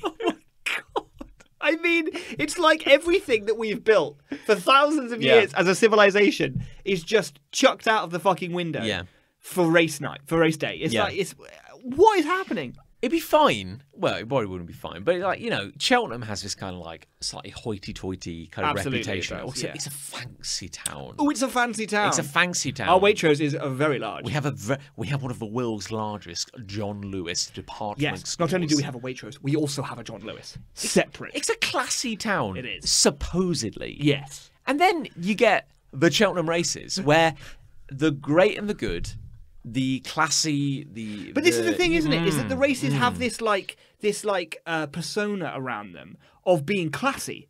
People dress in three-piece suits. People dress in fancy dresses and fancy hats. It's fancy. But then those very same people shit in our streets, John. They squat down and they drop trow and they squeeze out a coil of human feces. I don't need to see the Marquis of Hertfordshire because pinching out a growler on the corner of... I don't need to see a Duke coil off on the corner. I don't need to see that. A kick-ass Duke. I don't need to see the Duchess of Windsor impaled on a clay tree outside the local leisure centre. I don't need to see that. We don't need to see deliveries of teddy bears' arms up and down that fucking high street from our local chav contingent. I don't need that. I don't need that. But you were saying earlier, it's like if 40,000, and that's probably very lowball. I would say. If 40,000 thugs descended on the town and started shitting on every street corner, starting fights, pissing in the wind, we'd have the armed guard here. Yeah. Like, it would be a national crisis. And yet, apparently, carte blanche. Well, come on in, lads. Yeah. Come on in and shit in our streets. If you're on a horse, do whatever you fucking please. Come it doesn't on matter. down and shit and piss. Like, Cheltenham can take whatever you throw at it. So, like, I'm fine, whatever. Race is great, whatever. But, like, it's just the thundering sea of assholes wearing tweed. Yeah. Pissing everywhere. Like, we don't even need to. It's just like a social thing at that point. They could just piss in a toilet. Yeah. They could. They could. They could. But they don't. No. Is it a territory marking thing? Because then they leave. And then they leave. But the smell. The smell doesn't leave. The smell remains. Not for weeks. No. And the emotional damage, I'd say, is greater than all. Yeah. Fuck. What can I say except fuck? Well, anyhow, let's dial it down a moment while I fire up. Let's wind it in. At least Chris Ray isn't as bad. He's not wearing tweed. Yeah, that's true. No, But he does shit everywhere. he has worn tweed in the past, and I have seen a photo of him, and he's not wearing tweed, which I'm quite impressed by. Yeah. Yeah, or this week, yeah. Thank God for that. Thank God for small mercies. Anyhow, so to fill the kind of gaping void, I don't detect a void. No, it's beautiful, isn't it? Yeah. The seams, like the edges have just like seamlessly kind of fused. Yeah, exactly. Yeah. I thought we would do a few listener submissions. Well, that's a wild notion. I'm delightful, isn't it? You know, because we care a lot about our community. We really care. We do treat them wonderfully. We do. So, enemy of the show, Nick Gongzo writes in. He'd love to know he's the enemy of the show, but he is. He absolutely is. Self-proclaimed. Oh, really? He's quite proud of that. Does he call him in this comment? Yes, he does. Yeah, enemy of the show. Yeah. No, I'll accept it. Yeah. And he got in there first. To be fair, that's true. Yeah. Because we often say friend of the show. Friend of the show. Which we mean very facetiously. Yeah. It's a very shallow gesture. So to get in there with enemy of the show, we're only going to agree with him. Yeah, quite. Yeah. He's and why not claim it? All right, okay. You're the enemy of the show. He's worked for it, yeah. Nick, So, well done. Enemy of the show, this Machiavellian schemer writes in and says, I have a community hate that centres around Sonic the Hedgehog. We've got stuff to say about that. We've never really mined that kind of vein of comedy, have we? I think it's dry. I'm a PS Plus subscriber. Okay. And this month's free games include Team Sonic Racing. Okay, yes. On the cover of Team Sonic Racing, Sonic the Hedgehog, Shadow the Hedgehog, and Knuckles the Idris Elba are locked in a race. Oh, wow. That sounds like a dynamic shot. In cars. Yes. This has always been the problem of the Sonic Racing series, yeah. The fastest hedgehog in the world is in a car. It reminds me of how you had Sonic and Mario at the Olympic Games, and Sonic took place in the sprint event against an overweight plumber from Queens and didn't win immediately. I cannot work out why this drives me up the wall, but it does. Drives him up the wall. That's very funny, isn't it? Now, there have been many Sonic racing games over the years. They have. Famously, Sonic R. Sonic R. Yeah. 5 levels. That's all you needed. That's all you needed? I would argue no. 5 maps. Yes. 5 original songs. Yes. Everyone's running. 3 characters. Everyone's running, yes. Everyone's running. It's Which, great. of course, was the very core theme of the game. You do have to go fast, I hear. And I think you could make a very good racing game out of characters on foot. Yes. And if anything, it would be something of a standing, a USP. It would be stand unique. apart Yes. from Mario Kart, say, Yeah. or Crash Team Racing, because they have to be in cars because they are inherently very slow. Fat Plumber, very slow. Bandicoot, who knows what that is? I don't even know what a Bandicoot is. Probably a made-up creature, probably can't run very fast. Hedgehogs, famous for being very fast. Yeah. And of course, Sonic made that even famouser. Yeah. Run on foot. Obvious. Sure. Put him in a car. Sonic has also been on a levitating Board. Yeah. Because that was rad, I believe. Was that the name of the game? Sonic Rad. I think so. Yes. Yeah. Sonic Rad boards. Yeah. I can't remember what that was called something else. I mean, there's been so many Sonic games. Every time Sonic is put in or on some kind of vehicle, Yeah. it's ridiculous. Yeah. I don't mind Tails being in a car or a plane because No. he's often in a plane in the main games. Yes, he's true, an inventor. Yeah. Right? That's cool. What if we had Sonic Racers Transformed or Sonic Team Racing, whatever the hell it's called, and Sonic was the only one not in a car, and everyone else had to be in cars Yes. to keep up with Sonic? Well, That'd be pretty cool. Didn't like a few years back. Wasn't it like a kind of? It was called something bizarre, like Dreamcast All Star Races, or like Yeah, Sega. there was Sega, or I think it was actually called Sonic All Stars Racing Transformed. That's what it was called, which was Really? weird because most of the characters weren't Sonic characters. Yeah, it was like Sonic and the guy from Shenmue. Shenmue. And the guy from Skies of Arcadia was in it, which is wild because that was the only other time he's ever appeared in anything. and the guy from like Virtua Fighter. Yeah, it was just a block. It's like a Minecraft like lad. 4 Lego bricks. Yeah, there was also, and there was like the I think the woman from Space Channel 5, and like, yeah, all these weird, and the Crazy Taxi was in it, I think. And it's like all these characters from like the forgotten Sega franchises on the Dreamcast. But Sonic was in a car in that game. That was, however, a very good game. I did play that. Well, very good is a stretch. But it was good. It was good. It was just stupid that Sonic was in a car. Why did you play it? Because I bought a Wii U at launch, and there were very few launch titles, and that was one of them. But it did surprise me. It was good. What's the appeal is what I find myself asking. Of that game? Yeah. More Mario Kart style action when Mario Kart hasn't come out. Yeah. That's And it's like, basically it. but yeah, it's like, but you like Mario Kart, and you're also on the record as speaking very highly of Crash Team Racing. Indeed. Yeah. Yes. So again, my question stands: what's the appeal of like Sonic Yeah. All-Star. Well, when you put it like that, fuck all. Yeah. Okay, yeah. Yeah, but when you are waiting for a Mario Kart and you're waiting for a Crash Team Racing and you are hoping that a game with a lot of characters, your favourite characters from your childhood, will maybe fill that void, it goes 75% of filling that void, which is a hell of a lot more than I thought it would. What was it about racing games? And why don't we get them anymore? I know, right? Yeah. Like, I have been crying out for the next Mario Kart. I've been crying out for the next F-Zero and the next Wipeout. Because Mario Kart is like the only one that's still doing it. Yeah, F-Zero stopped 1,000 years ago. Well, the last one was on a GameCube. They did that kind of Crash Team Racing like resurgence. But it was just a remake of the Crash Team Racing it's not we had like before. it's not like the latest edition in like a long-running series. No. No It did have new tracks. Yeah, to true. be fair. Yeah. But still, it was very much first a remake of what we'd already had before. Yeah. And then a few more tracks bolted on. Quite a few more But tracks. like a character-driven, mascot-driven racing game. Yeah. We are finally getting essentially a new Mario Kart in this year, I think. Actually. Are we? We are, yeah.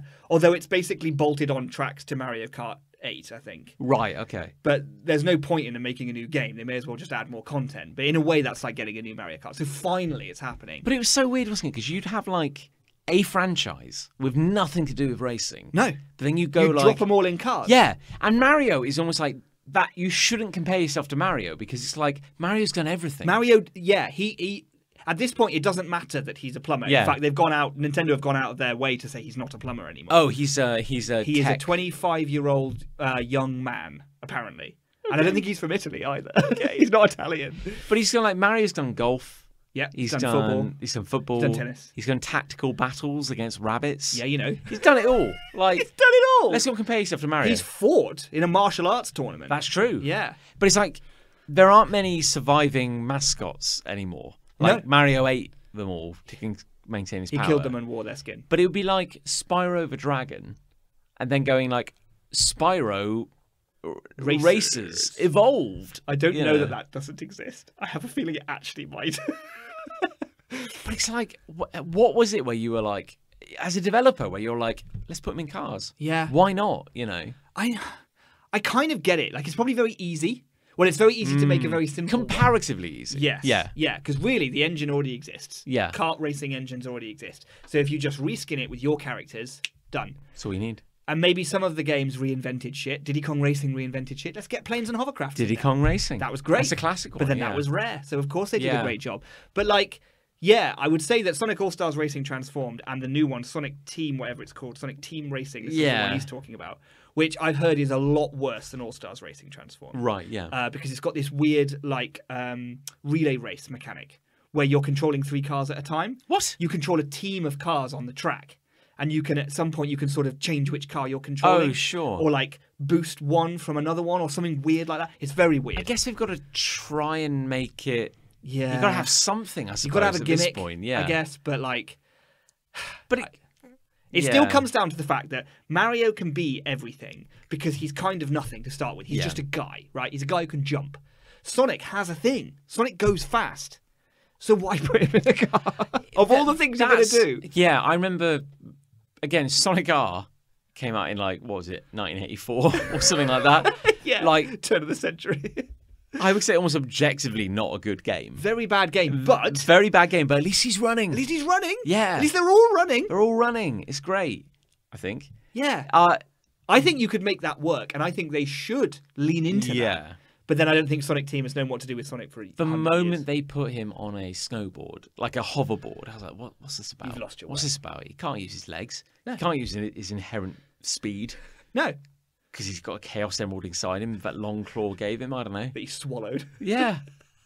Which I almost 100% maintain is what happened. That is like this is going to be in my envelope. Yeah. I know we've talked about this before, but it's like guaranteed. Sonic 2 turns out he's got the blue Chaos Emerald inside. Yeah. all along. Fact. Can we just briefly talk about the new trailer for Sonic the Hedgehog 2? Isn't it amazing? We always have content to talk about for the Sonic movie. Okay. A new trailer's just come out. For Sonic 2. We're on the record as having come down quite hard on Sonic the Hedgehog. Yeah. Inexplicably to 2020. Partly Yeah. for entertainment, partly for truth. Yeah.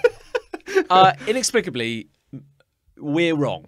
The world Apparently the we're world wrong. is against us. On I would this. argue Yeah. that there's facts involved here. My point is, now again, you go back to that original trailer for Sonic the Hedgehog. The very first Sonic And the let's Hedgehog ignore the fact that Sonic originally looked like this grotesque kind of like taxidermied rat kind of thing. come to life. Horrible. Ignore that. Okay. The trailer was awful. It was a shit trailer. Like, I genuinely, like, it was cut by an editor. No, not an editor, sorry, an intern is what I meant to say. The opposite of an editor. Yeah, quite the opposite, actually, yeah. Cut by an intern in, like, an afternoon. Yeah. Like, a really just bad, flat, boring trailer. Yeah, really bad. And then you get the trailer that came out, like, yesterday or a few days ago. And I still cannot say whether the movie will be any good. Well, no, of course. No. But it's a good trailer. The trailer was excellent. Actually makes you go like, oh, this looks fun. Yeah. This looks fun.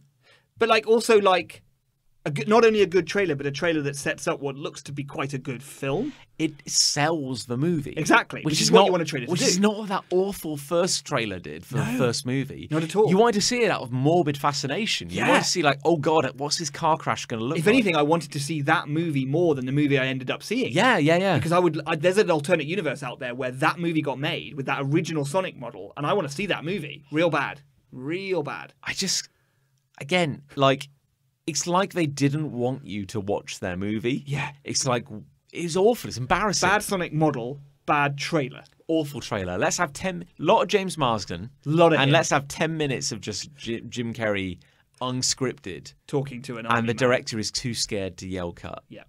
Because he's Jim Carrey. This is a dynamic, exciting, Ostensibly. explosive trailer. I was like, okay, that's great. You know? Yeah. You know, and there's been good trailers for shit movies, don't get me wrong. Yeah, it could That's still a be good shit. trailer. But Sonic 2's latest trailer is let's be on the record to say it's a good trailer, and the movie from this trailer alone looks like it might be quite good. Yeah. It does.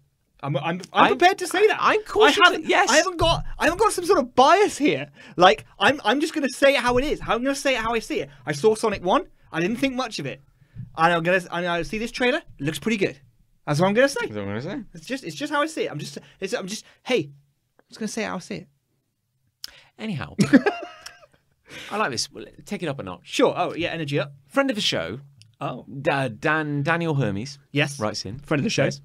I love it when a pet loses all of its dignity. For when you find it snoring and twitching with its mouth open, or freezing up when you've caught it halfway through eating a roll of paper towels.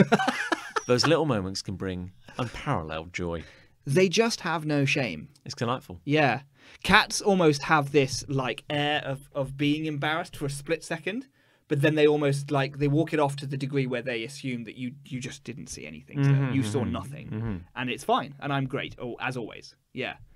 I agree. It's hilarious. Now you have a relatively new cat in your household. A brand do you new not? cat. Yeah. Yes, Dashy. How long have you had him now? I think we've only had him for about 8 weeks. Really? Yeah. Wow, feels that's like that's a flown by, lifetime. He's only 3.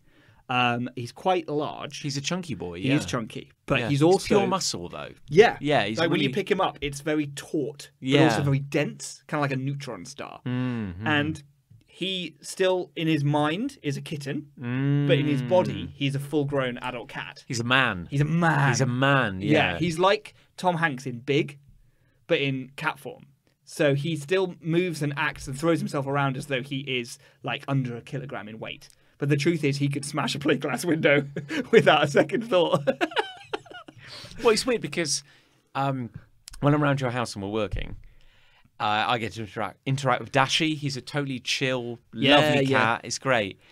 It's really weird how big he is. He's big. Because my cat back home, Bradley, Yeah. he's a slender little boy. But I don't realise how big Dashi is until I then come to see Bradley. No. And I'm like, oh shit, he's like twice as big. You need something to compare it to. You do. You Yeah. do, because Dashi is just, he's like the Arnold Schwarzenegger of cats. Like, Yeah. he's just pure muscle. There's a lot of hench. Yeah. And he's also quite long-haired. So I think Yeah. that adds even more to his size. Indeed, yeah. Because I flattened him down once when he lets me. And pushed all his hair in. And he's a lot smaller then, but then he's still just as dense and like ripped. So yeah, very powerful animal. Yeah, I remember him like stepping on my laptop and just cracking the screen. Yeah. Because of his immense gravitational pull. It was ruined. Yeah. It was ruined immediately. Yeah. Yeah. No, I mean, like, Bradley and I, we've had a long and kind of storied career Indeed. together now. Yeah. Like, Yeah. we've known each other 10, 12 years. Would you say there's respect?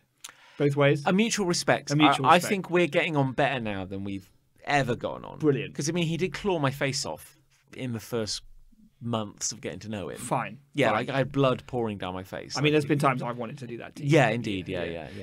And it's just my superior hunting skills that have prevented you from getting the drop on me. Sure, let's say that. Yeah. But I know I'm getting old, so I know. I'm waiting. I'm losing that edge. Even though I'm older than you, I'm waiting. Patience is your greatest weapon in this game, yeah. But no, Bradley and I get on really well now, yeah, and we got a good working relationship. You know, Yeah. He'll communicate when he wants something, yeah, And that's it, really. Yeah, That's the yeah. extent of the relationship. and he'll also kind of like when he doesn't want something, he'll just leave me the fuck alone. Yeah. Like he's very independent, very private animal, quite dignified in that regard. Sure. Yeah. So it is delightful when you see him just completely, like, you know, that when all that dignity just drops away. Just looks like a goon. Oh, an absolute goon. Yeah, he just kind of just collapses and he drools. Like when he's really comfortable and he's like lying on the sofa with you. Yeah. He gets longer. Yes. Cats can get very long. Yeah, it's weird, Yeah, isn't it? long boys. That seems to be like the measure of being like utterly relaxed. Yeah. How long it is. It just stretches out. Because if it's a tight little coil, it's Yeah. like, oh, I'm a bit unsure. I need to protect myself. Like Dashi can get very small, bizarrely, into this very tight little coil. Kind of like a human turd you might find on Cheltenham streets, for example. Very small, very dignified turd. But then when he's very relaxed, you get this very long, stretched out kind of like sausage of a boy, you know. Yeah. Yeah. And Bradley, because he was a bit of a bruiser in his youth, Yeah. and because he wasn't very coordinated, doesn't have many of his fangs left. Oh, he's a bit gummy. He's only got one fang. He's got teeth. Don't get me wrong. But he's big. He's just got one big killer, which is on his lower jaw because he's lost all the others. Oh, bless him. So when he's being particularly kind of derpy, he gets his lip gets caught on this one fang. Yeah, just stick it up. Yeah, so he does. It's not the most dignified kind of look. No. Is what I'm saying. But it is adorable. There we go. Yeah. Got a love? I've got a love. Nick's got a love. I've got a love. This is very simple. 2 words. Elden Ring. I don't follow. It's a video game. John. Oh, I see. Yeah. So video games are great. Yes, I like them. they're quite the growing trend. They are. Yeah. People are getting into it now. People are starting to look at video games and go, this is worth paying attention to. Video games. Video games. It's not just Pong. Exactly. Yeah, that's It's what I'm not. saying. And it hasn't been for about 50 years. To think that we went from Pong to Elden Ring is quite a wild little trend. I isn't do it? like. I like the idea that Pong may have been like the first FromSoft game. Yeah. So for context, for anyone who doesn't know, and I don't know how you wouldn't know at this point if you have even the slightest interest in video games, but Elden Ring is one of the latest games in general, AAA video game, a fantasy adventure game set in an open world. That is to say, I can step out of the very beginning and go in any direction I want and explore one of the biggest world maps, continent, ocean, cities, abandoned towns, ruins, mountains, caves, in any direction I want to go, and just drink it in. Just drink in this lore, drink in this world, just go wherever I want. But it's also created by a developer who has a sort of identity, I suppose, for making games that are quite challenging, shall we say. Yeah. Games that are not afraid to have a man pop out and just slice you down with one strike and kill you immediately. Yes, Which is yeah. actually quite rare in modern video games, because modern video games have become very fair and have become very hinged on the idea of you not dying very often because they don't want to break you from the enjoyment of your game. Yeah. That's been the modern process. Like, let's not break the player from the game. We want the player to be playing the game. Yeah. So we don't want them to be dying all the time and retreading, familiar ground. We want them to be staying alive and playing our game that we've made for them, and which makes a lot of sense. That makes a lot of sense, and I'm totally on board with that. But the great thing about this developer is that they've sort of gone back to first principles and gone, you know what? Let's fucking murder them all the time. And they'll keep coming back. They'll keep coming back. Yeah, Because either they are a glutton for punishment, or they are desperate to prove that they can win. Or they just want to see more of what they've made. And it's a combination of all three. And I've never played any of their previous games before. Well, I've dabbled, but I've never been a fan. Yeah. But I've jumped wholeheartedly into this one, and I'm fucking loving it. It's really good. And I've died probably about 300 times.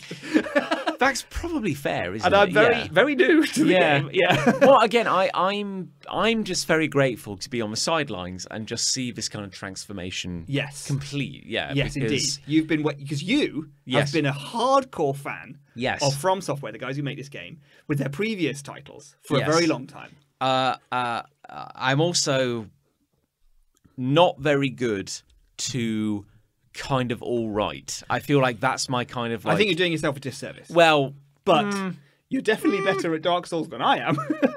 well, That's not saying anything. I guess anybody who's done a thing for a much longer period of time is probably better by default. Fine. Okay. Than someone who hasn't done that thing. That's probably fair. But still, I would say you're probably actually quite good at it. Yeah. Yeah. I like Dark Souls a lot. One of their biggest, earliest titles. Yes. Not their big kind of breakaway hit. But Dark the Souls. big one that sort of put them on the map. I love hearing about the weird discoveries in these games. I love seeing people explore things. I've played other games. I've played Bloodborne in the series. I beat Bloodborne. It was hard. Yes. But I beat it. I tried playing Sekiro. Haven't beaten that one yet. Certainly did not beat that one. That was when I was like, whoa, that might be a bit much for me. Does kind of seem as though they were getting harder and harder and harder. And then with Elden Ring, they were like, well, since it's open world, we can't really go as hard. Yeah. So let's try and get more people playing our games. You see, I worry then because you're saying like, oh, maybe it's not quite as hard as it could be. I've heard other people say it's actually rock hard. Really? So maybe you're I'm actually feeling really now. good. Well, at it, I don't think that's... You watched me play today. Yeah, well, you watched did me die quite a few maybe times. 78 times just today. Yeah. I like that you have this kind of like rosy outlook where you're like, no, well, I'm going to get back on it. Yeah. That's the thing. That it's quite rare for me to be A, happy to replay anything at all, and B, happy to lose as much as you're capable of losing in these games. Because the mechanic that's at the core of these games is you collect a sort of currency, which you can either spend to level up or either spend to buy things. And if you die, you lose it all. But it sits at the location that you died at. Yeah. So if you can get back there and grab it, you get it all back. You get it back. The problem is, if you die a second time before getting it back, it's gone forever. Yes. And that has happened. I had about 4,000 runes, which is a significant amount in this game, and I died twice and I didn't get it back, and it was gone forever. And the first time that happened, it was very painful. But now I'm kind of inured to it because I'm like, that had to happen once so that I could learn what it's like to lose everything. It taught you a life lesson. Yes. Yeah. I'm learning. The great thing is like whenever a FromSoft game comes out, it's really like find and replace certain key terms. And we all get to go through this journey of going like, okay, so Dark Souls, you collect souls. Indeed. Bloodborne, you collect echoes. Blood echoes. Yeah. Oh, what the fuck was it in Sekiro? Can't remember. But not souls, Yes. It's basically, you're always collecting a thing. And in Elden Ring, it's runes. Runes, yeah. Okay, oh great. Find and replace souls with runes. Yeah. But then everyone just uses it interchangeably because... And also you have the bonfires. Yeah. Well, at least they were bonfires in Dark Souls. Yes. And then what were they in Bloodborne? They were lanterns. Lanterns, that's right. And now they're sites of grace. Sekiro, they were idols. Idols, right. Yeah. There we go. And every one of them is, when you activate them, you can rest at them, you get all of your stats back. Checkpoint kind of thing, yeah. But by doing so, all of the enemies in the world respawn again. Yeah. But it's funny, like, they're one of those rare companies that can kind of like, to some extent, every game is the same. Same formula. That's an incredibly unfair statement because they're not. It's wildly reductive. Yeah. But at the same time, formulaically, somewhat true. Yeah. And again, it's like, in Dark Souls, you're the chosen undead. Yes. I can't remember exactly the other ones, but you always have like a title. Yeah. You are in Elden Ring. The Tarnished. The Tarnished. One of many Tarnished. One of many Tarnished. But still, you're always generally a very insignificant person. Something lower than a peasant. Usually somewhat afflicted. I think in Bloodborne you've got a disease. In Dark Souls you're inhuman. In this, Tarnished is some sort of derogatory term, but I don't really know why. But in every way you are kind of shit. Yeah. Yeah. It's and like, hated. They're always like, everything they make is like a beautiful, horrifying world that you would not want. Like, you're glad it's fun to witness. Yeah. But you wouldn't want to actually be there. It's like Elden Ring is a beautiful land, colourful trees, beautiful sunsets, like stunning cliffs and canyons. And then you'll turn a corner and there'll be a giant stumbling towards you, and you're about to die.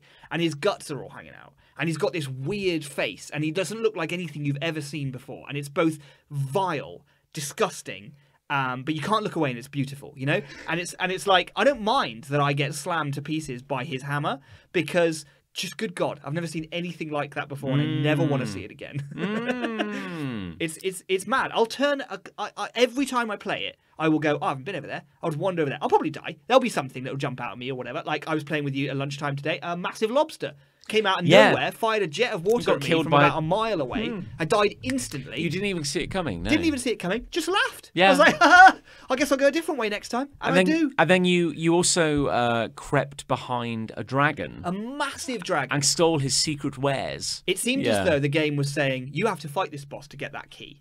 And I knew I wanted that key. And I thought, I know what I'll do. I'm not ready to fight that dragon. I'll die.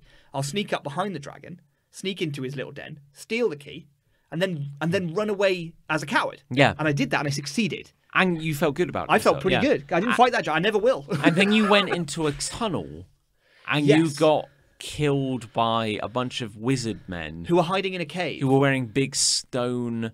multi-face masks. Like a kind of football mascot kind of thing. Yeah, they kind of look like big, goofy mascots. They look like the Burger King. They did. They looked like the Burger King. They looked just like the Burger King. Yeah. But there were like 7 of them hidden around in a pitch black cave. And you died. I died. You really died. I died a hero's death. Yeah.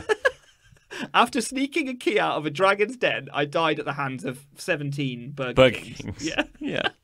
And I felt like that was a good day. Yeah. I had a good time. And you got back up and I'll probably never go to that cave again. Well, no, I probably will actually. Yeah, I want to kill those Burger Kings. You want to hundo this game, don't you? Well, hundo. I never really hundo anything. But the wild thing about this game is that like I can literally just choose a direction and go, I'm going this way today. And I will see something new, I will find something new, I will fight something new, I will die in a new way. You'll probably die in a new way, yeah. And I'll get a thing, and I'll take that thing somewhere else, and it'll open a door, and I'll see a new place. And I will... What's weird is that I can play the game like this. I've never known a truly... This is the first... Honestly, I'm going to say something huge now. Wow, I'm going to say something huge. Okay. This is the first open world game ever. Truly. This is the first truly open world, because there are lots of open world games out there, but they all have a route, they all have a path, they all have a linear, albeit multiple directions, but they all have directions you have to go in. Not this. You can do anything you ever want in any order ever, and you will fight, and you can play it without any gains, without any objectives. You just fucking play it for a bit and have fun. It's incredible. That's all I have to say. Quite a recommendation. The first open world game ever made. Truly. I am really happy for you. Thank you. This feels like it's weird. I would like to play it. Well, you can't. I would like to play it. I don't quite feel where I'm like, I don't want to buy a PS5. You can't. Just to play it, just to you know play what I it. mean. No, that's fair. No. And I could potentially get it on PC. You could, but you can't do cross-play at the moment. Like, true. It'd be really fun to team up on this wonderful adventure. It would be great. I'll be playing it for a while though. So maybe. I'll just keep offering sage advice from the corners. It's been good advice you've given me. Yeah, no, I've already been applying it. So thank you. Yeah. I've got love. Yeah. I love secret hatches and tunnels. Holy shit. Well, that applies to Elden Ring. So let me tell you. I'm just putting it out there. There is a certain magic, I think, to having a hatch, a doorway. Oh, God, yes. Maybe a bookcase swings open or something in your house. 100%. Even though it is astonishingly impractical. Yep. Much less practical than just using the door. Oh, yeah. It is still wonderful. I could not agree more. I saw a TikTok the other day, and it was a tour around someone's house. We go into their kitchen. It looks like a cupboard underneath their counter. Pulls the cupboard open, little staircase. Down you go. He had made the entrance to his basement a secret kitchen door. He had to squat into a kitchen cupboard-sized entrance.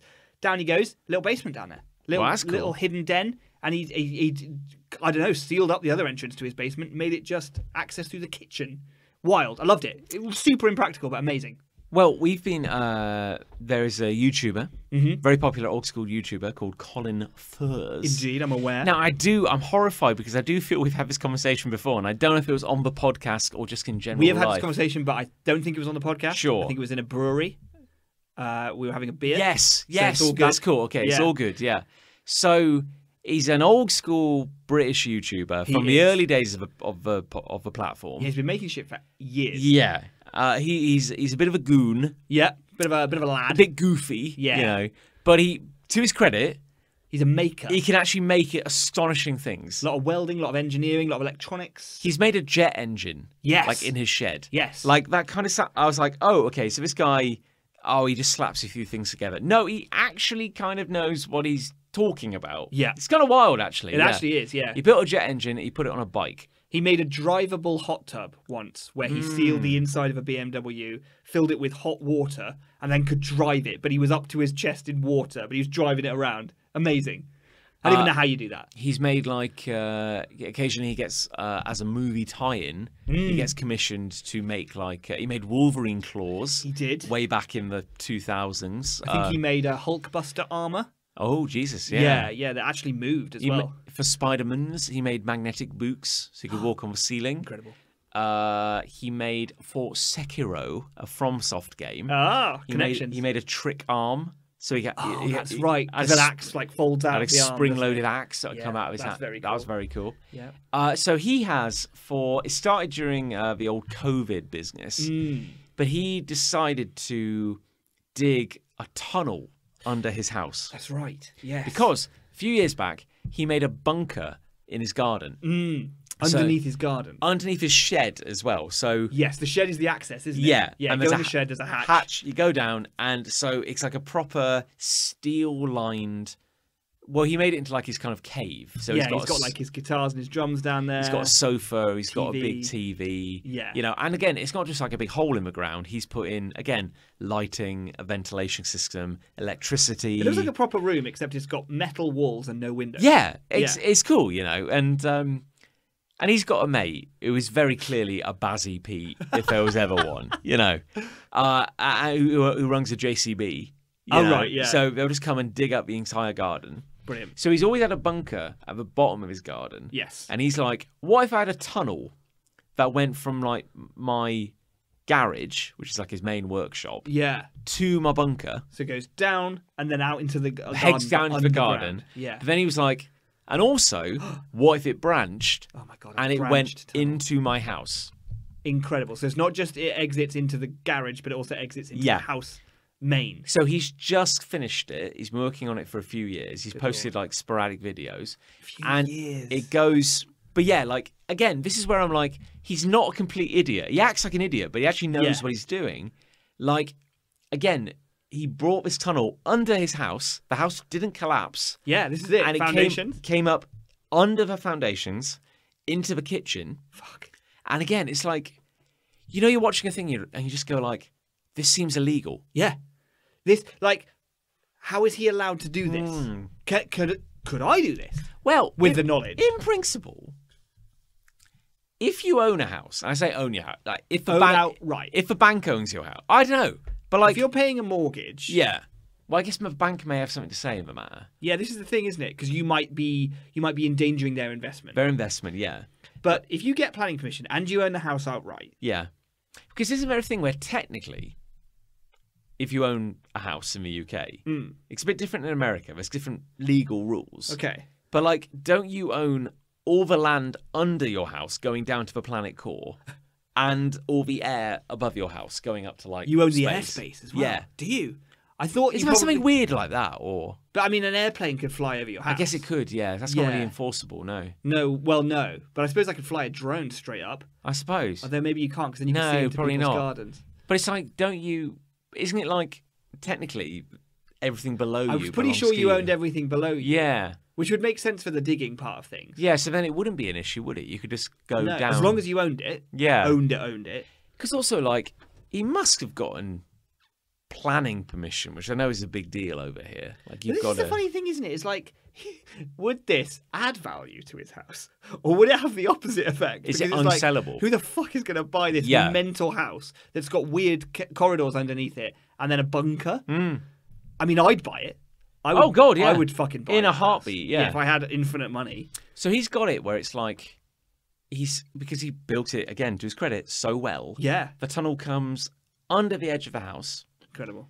Comes straight up into the pantry in the kitchen. Okay. So he figured it out so that like in this little cupboard, he's built it now so that the bottom of the cupboard is a hatch. Incredible. And then there's a ladder going down, but he's leaving that open ended because he might want to put a lift in, or a fireman's pole. Great. Yeah, fireman's pole. Which is all cool. the way. Yeah. Yeah. So and again, they've rebuilt all the damage. They've tiled the pantry. It just looks fine now. Yeah, like you wouldn't know. Yeah. So he's like, now he's finished his tunnel, so you can now go from the kitchen to his garage without ever leaving the house, essentially. The interior. Yeah. And the tunnel, it's all steel lined, reinforced with concrete. Braced. Yeah. He's got electricity down there. He's run a pipe from the boiler down there, so he said he can put central heating in if he wants later. He's leaving certain things open-ended because he said, we've still got to dig down to the bunker. Haven't done that yet. Oh, okay. And he said, I want to have it so you can drive a car. Oh, my God. Onto the driveway. Yeah. Lower the car. On a lift. Down underground. And you can walk out of the car and enter the house from under. I mean, that is so unnecessary, but so fucking cool. It's the thing. But this is what he does, isn't it? He makes yeah. unnecessary shit. Yeah. Because, we grew up watching Thunderbirds and we grew up watching, Inspector Gadget or whatever, and it's like, those gadgets were unnecessary. The idea that the pool in Thunderbirds slides away to allow Thunderbird 1 to launch out or whatever. So unnecessary. And yet, what do we want? We want that. Yeah, 100% and quite, and he timed it, because he said okay, now you may be thinking, is this tunnel not much less efficient than just walking out to the garage? Oh, fair point. And he timed it, and it took 22 seconds to go down the tunnel, run along the tunnel, and then up the ladder at the other side. It takes 6 seconds to just go out the door and walk to the garage. There you go. So he's like, it is objectively much worse than just walking to the garage. But it's a tunnel. He's going to do it every time. Oh my God. I would do it every time. Again, I know how many rooms I have in my house. I know I have a desk where I can work. I have everything I need. But if you told me there was a way where we could just bolt on a hidden room, which in many ways would be smaller, darker, objectively worse, but it could be hidden behind a bookshelf. Yeah. My God. I remember when I was a butter lad. Butter lad. A butter lad, indeed. Yes, a very greasy boy. And my parents were in the market for buying a second house. Yeah, they were doing well for themselves. Oh, wow, yeah. Up in the Yorkshire Dales. Ooh. And we did end up buying, they did end up buying a second house in Yorkshire Dales, but have subsequently sold it. But we were in the market and we were going around visiting all these houses up there. And one of the houses had a bookshelf secret door. No. Yeah, that went into, it was quite a big house and it had a lounge, but then it had there's a snug. Those sorts of rooms where it's a smaller lounge and it has 2 armchairs and a fireplace in it. And it was almost just for the married couple to have as their own little space. It was kind of like that. So it was off of the lounge. It was just a little private room. And it was obviously just a normal door that connected those two together. But what the previous owners had done is install a bookcase with a fixed book in place that when you pulled the spine, it popped the latch and then you could go in. And of course, because you didn't know that there was a room there, because that was the only way in was this one doorway, you could, and this is what was testament to the estate agent, right? They gave us the tour before they showed us that. So you thought you'd seen the whole house and you didn't know there was another room because of the way the house was laid out. You couldn't tell that there was a gap. You couldn't tell that there was a space there. And then she's like, and finally, I'd like to show you this. Clunk. In we go. Holy shit. The pleas I made to my parents that this is the house they buy. And he was like, Nick, we cannot buy a whole house because of a bookshelf. And I was like, Father, we can. We can. Father, I hear what you're saying. But if you take a moment to look at this chart I've put together. Nick, that chart just says bookshelf and then there's a green tick next to it. And that's it. And then there's a picture of you with your thumb up. Yes, Father, that's right. Please consider this as my official plea. I see you've drawn a graph here, and one axis just says time, and the other says happiness. and it's like your face. There's like several like low res like JPEGs of your face. Yeah. Charting an upwards curve. Yeah. What's that about? I see you've drawn a chart and it's got two axes, and the bottom axis is time, and the left-hand axis is great, and then in the middle is just one picture of your face, and it's smiling. And I don't understand this graph at all. I don't like what. I don't really know the metric I'm meant to be measuring this by. Yeah. Oh well, Dad, just turn over. Oh, okay. I'll just turn over the flip chart. You know. Oh, there's a bookshelf there. Oh, I see. Oh, I see. And then it says at the bottom. What does this say? What does it say? Buy the house, you fucking dickhead. Oh, okay. Your opinions are pretty clear. Wow, really, just putting it all behind that one, aren't you? Putting your Dad, I'm not going to hide my feelings here. Like, I feel very strongly about this. Dad, I feel our relationship has reached an impasse. Yeah. Dad, I showed you my deck, and you commented on the sleeves, and I let that slide. But today we're buying the house. We're buying the house with the bookshelf, Dad. Today, that's what we're doing. Give me the money.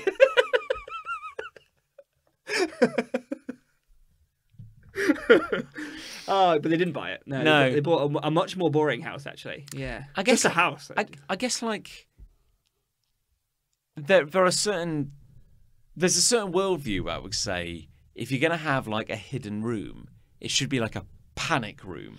Yes. It should be like a safety room. I guess. But I'd be like, I want to use it though. I want to put my Gundams in that room. I want to put my Gundams in. Yeah. I've seen on TikTok a chap who built a bookshelf door, and behind the door is his D&D room. So it's got his gaming table. The whole walls are all decorated with like fantasy shit, you know. And then when his mates play his weekly game, they get to go through a secret fucking bookshelf door. That's genius. That's how you do it. That's the room you put behind the door. You put your gaming room behind the door.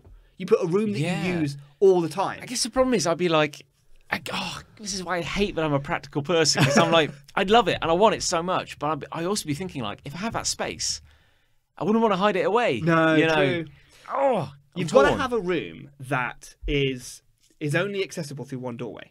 And that you can make look as though there's no more rooms in your house. Yeah, it has to not be obvious from the exterior of your house. Or even the full navigation of the interior, that there is a space you can't access, that there's a space you're skirting around. That's tough. That and it evolves around the idea of your house being a certain layout for it to work, and it worked in this house that we walked around. I can still picture it super clearly because I was just like, we have to get this house, which we didn't get. But like my house, the only room I can think to do it in would be the spare room, which is at the end of the landing. And I could put a bookshelf door there, and for the second you might think, oh, that's the end of the landing. There's just a bookshelf there. But you'd probably be like, that's a weird place for a bookshelf. Is that a secret door, Nick? I know you, Nick. Is that a secret door? And it is.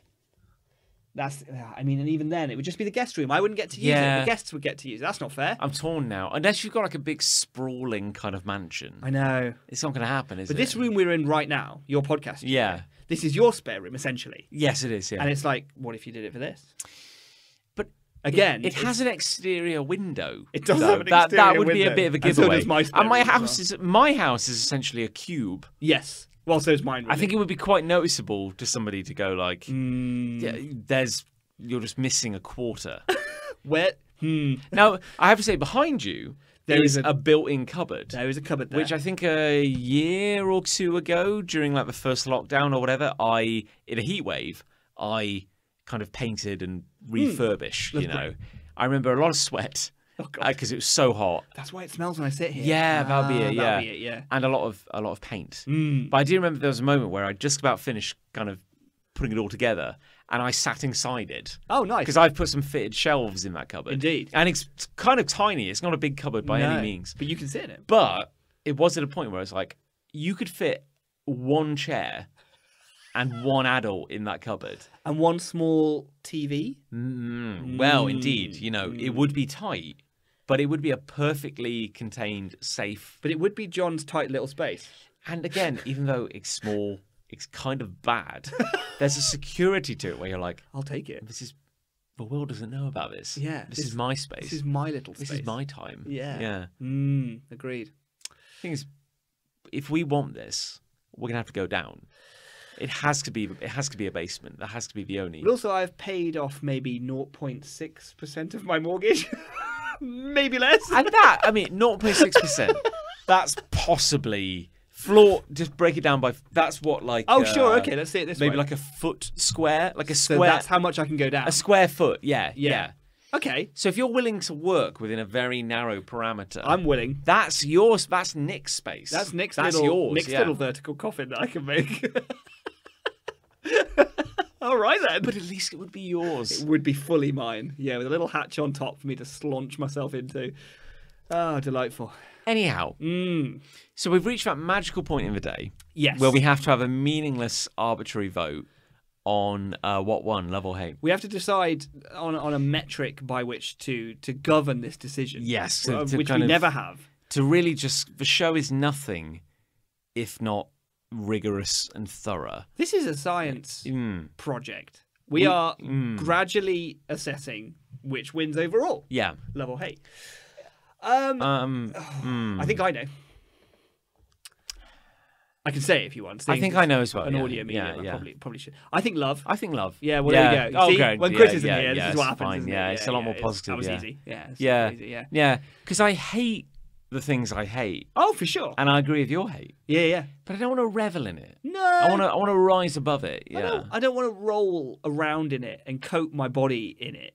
That's not what I want. No, you don't want to kind of like trip and fall on a busy pedestrian street in our hometown, No. and really just smear the hate right down your nice clothing. Yeah. I don't want to rub a hate coil all over No. all over my ass. You don't want to like kind of step and slip and have a bit of hate kind of stuck to the edge of your shoe for the rest of the day. No. And you know what? I don't want to take a bite of what should be a delicious potato snack and for a sharp bit of hate to just stick into the roof of my mouth. I don't want that either. No, that's quite. No, You yeah, know? I agree. Yeah.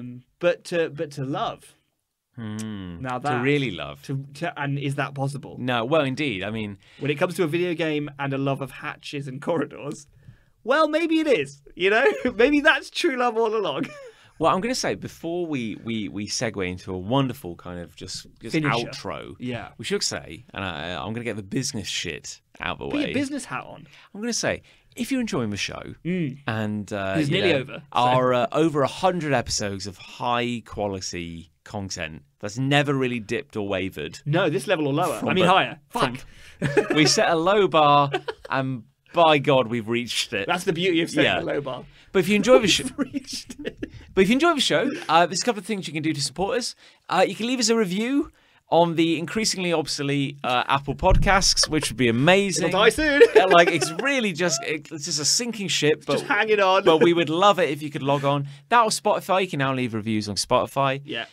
Your review would be a drop in the ocean, to be honest, but it Because would. of how many positive reviews we have. Of course, yeah. And because there aren't that many podcasts out there. There's not very many. But no. it would be a very valued review. We would very much enjoy it. Like a rating and a review would really help the show.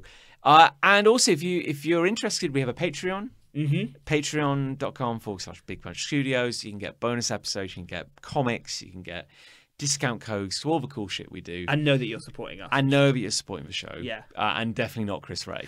Oh, there's a third thing you can do as well. Oh. Yeah, don't start your own podcast. No. We don't need any more My God, competition. there are too many. There's loads. We're dying out here. Yeah, so if you listen to this and you're inspired to start your own, Just don't. Just don't. Just put- don't, yeah. Put the mic down. There was a sweet spot between kind of like 2011 and like 2014. We missed that window. 100%. And we feel the pain of that every single day. Like, you're only making it worse. Really. We've had many people ask, "Why are you still doing this?" And Yeah. I don't have an answer to that question. I don't have. It's a really reason. hard to. It's really hard to say to people when they see you just kind of like banging your head against a wall for so long with so little return. They might ask you, "Why keep doing it?" Yeah. and I can't answer them. No. Einstein said, I think, that the definition of madness is doing the same thing over and over again, expecting different results. And that's what I feel this is.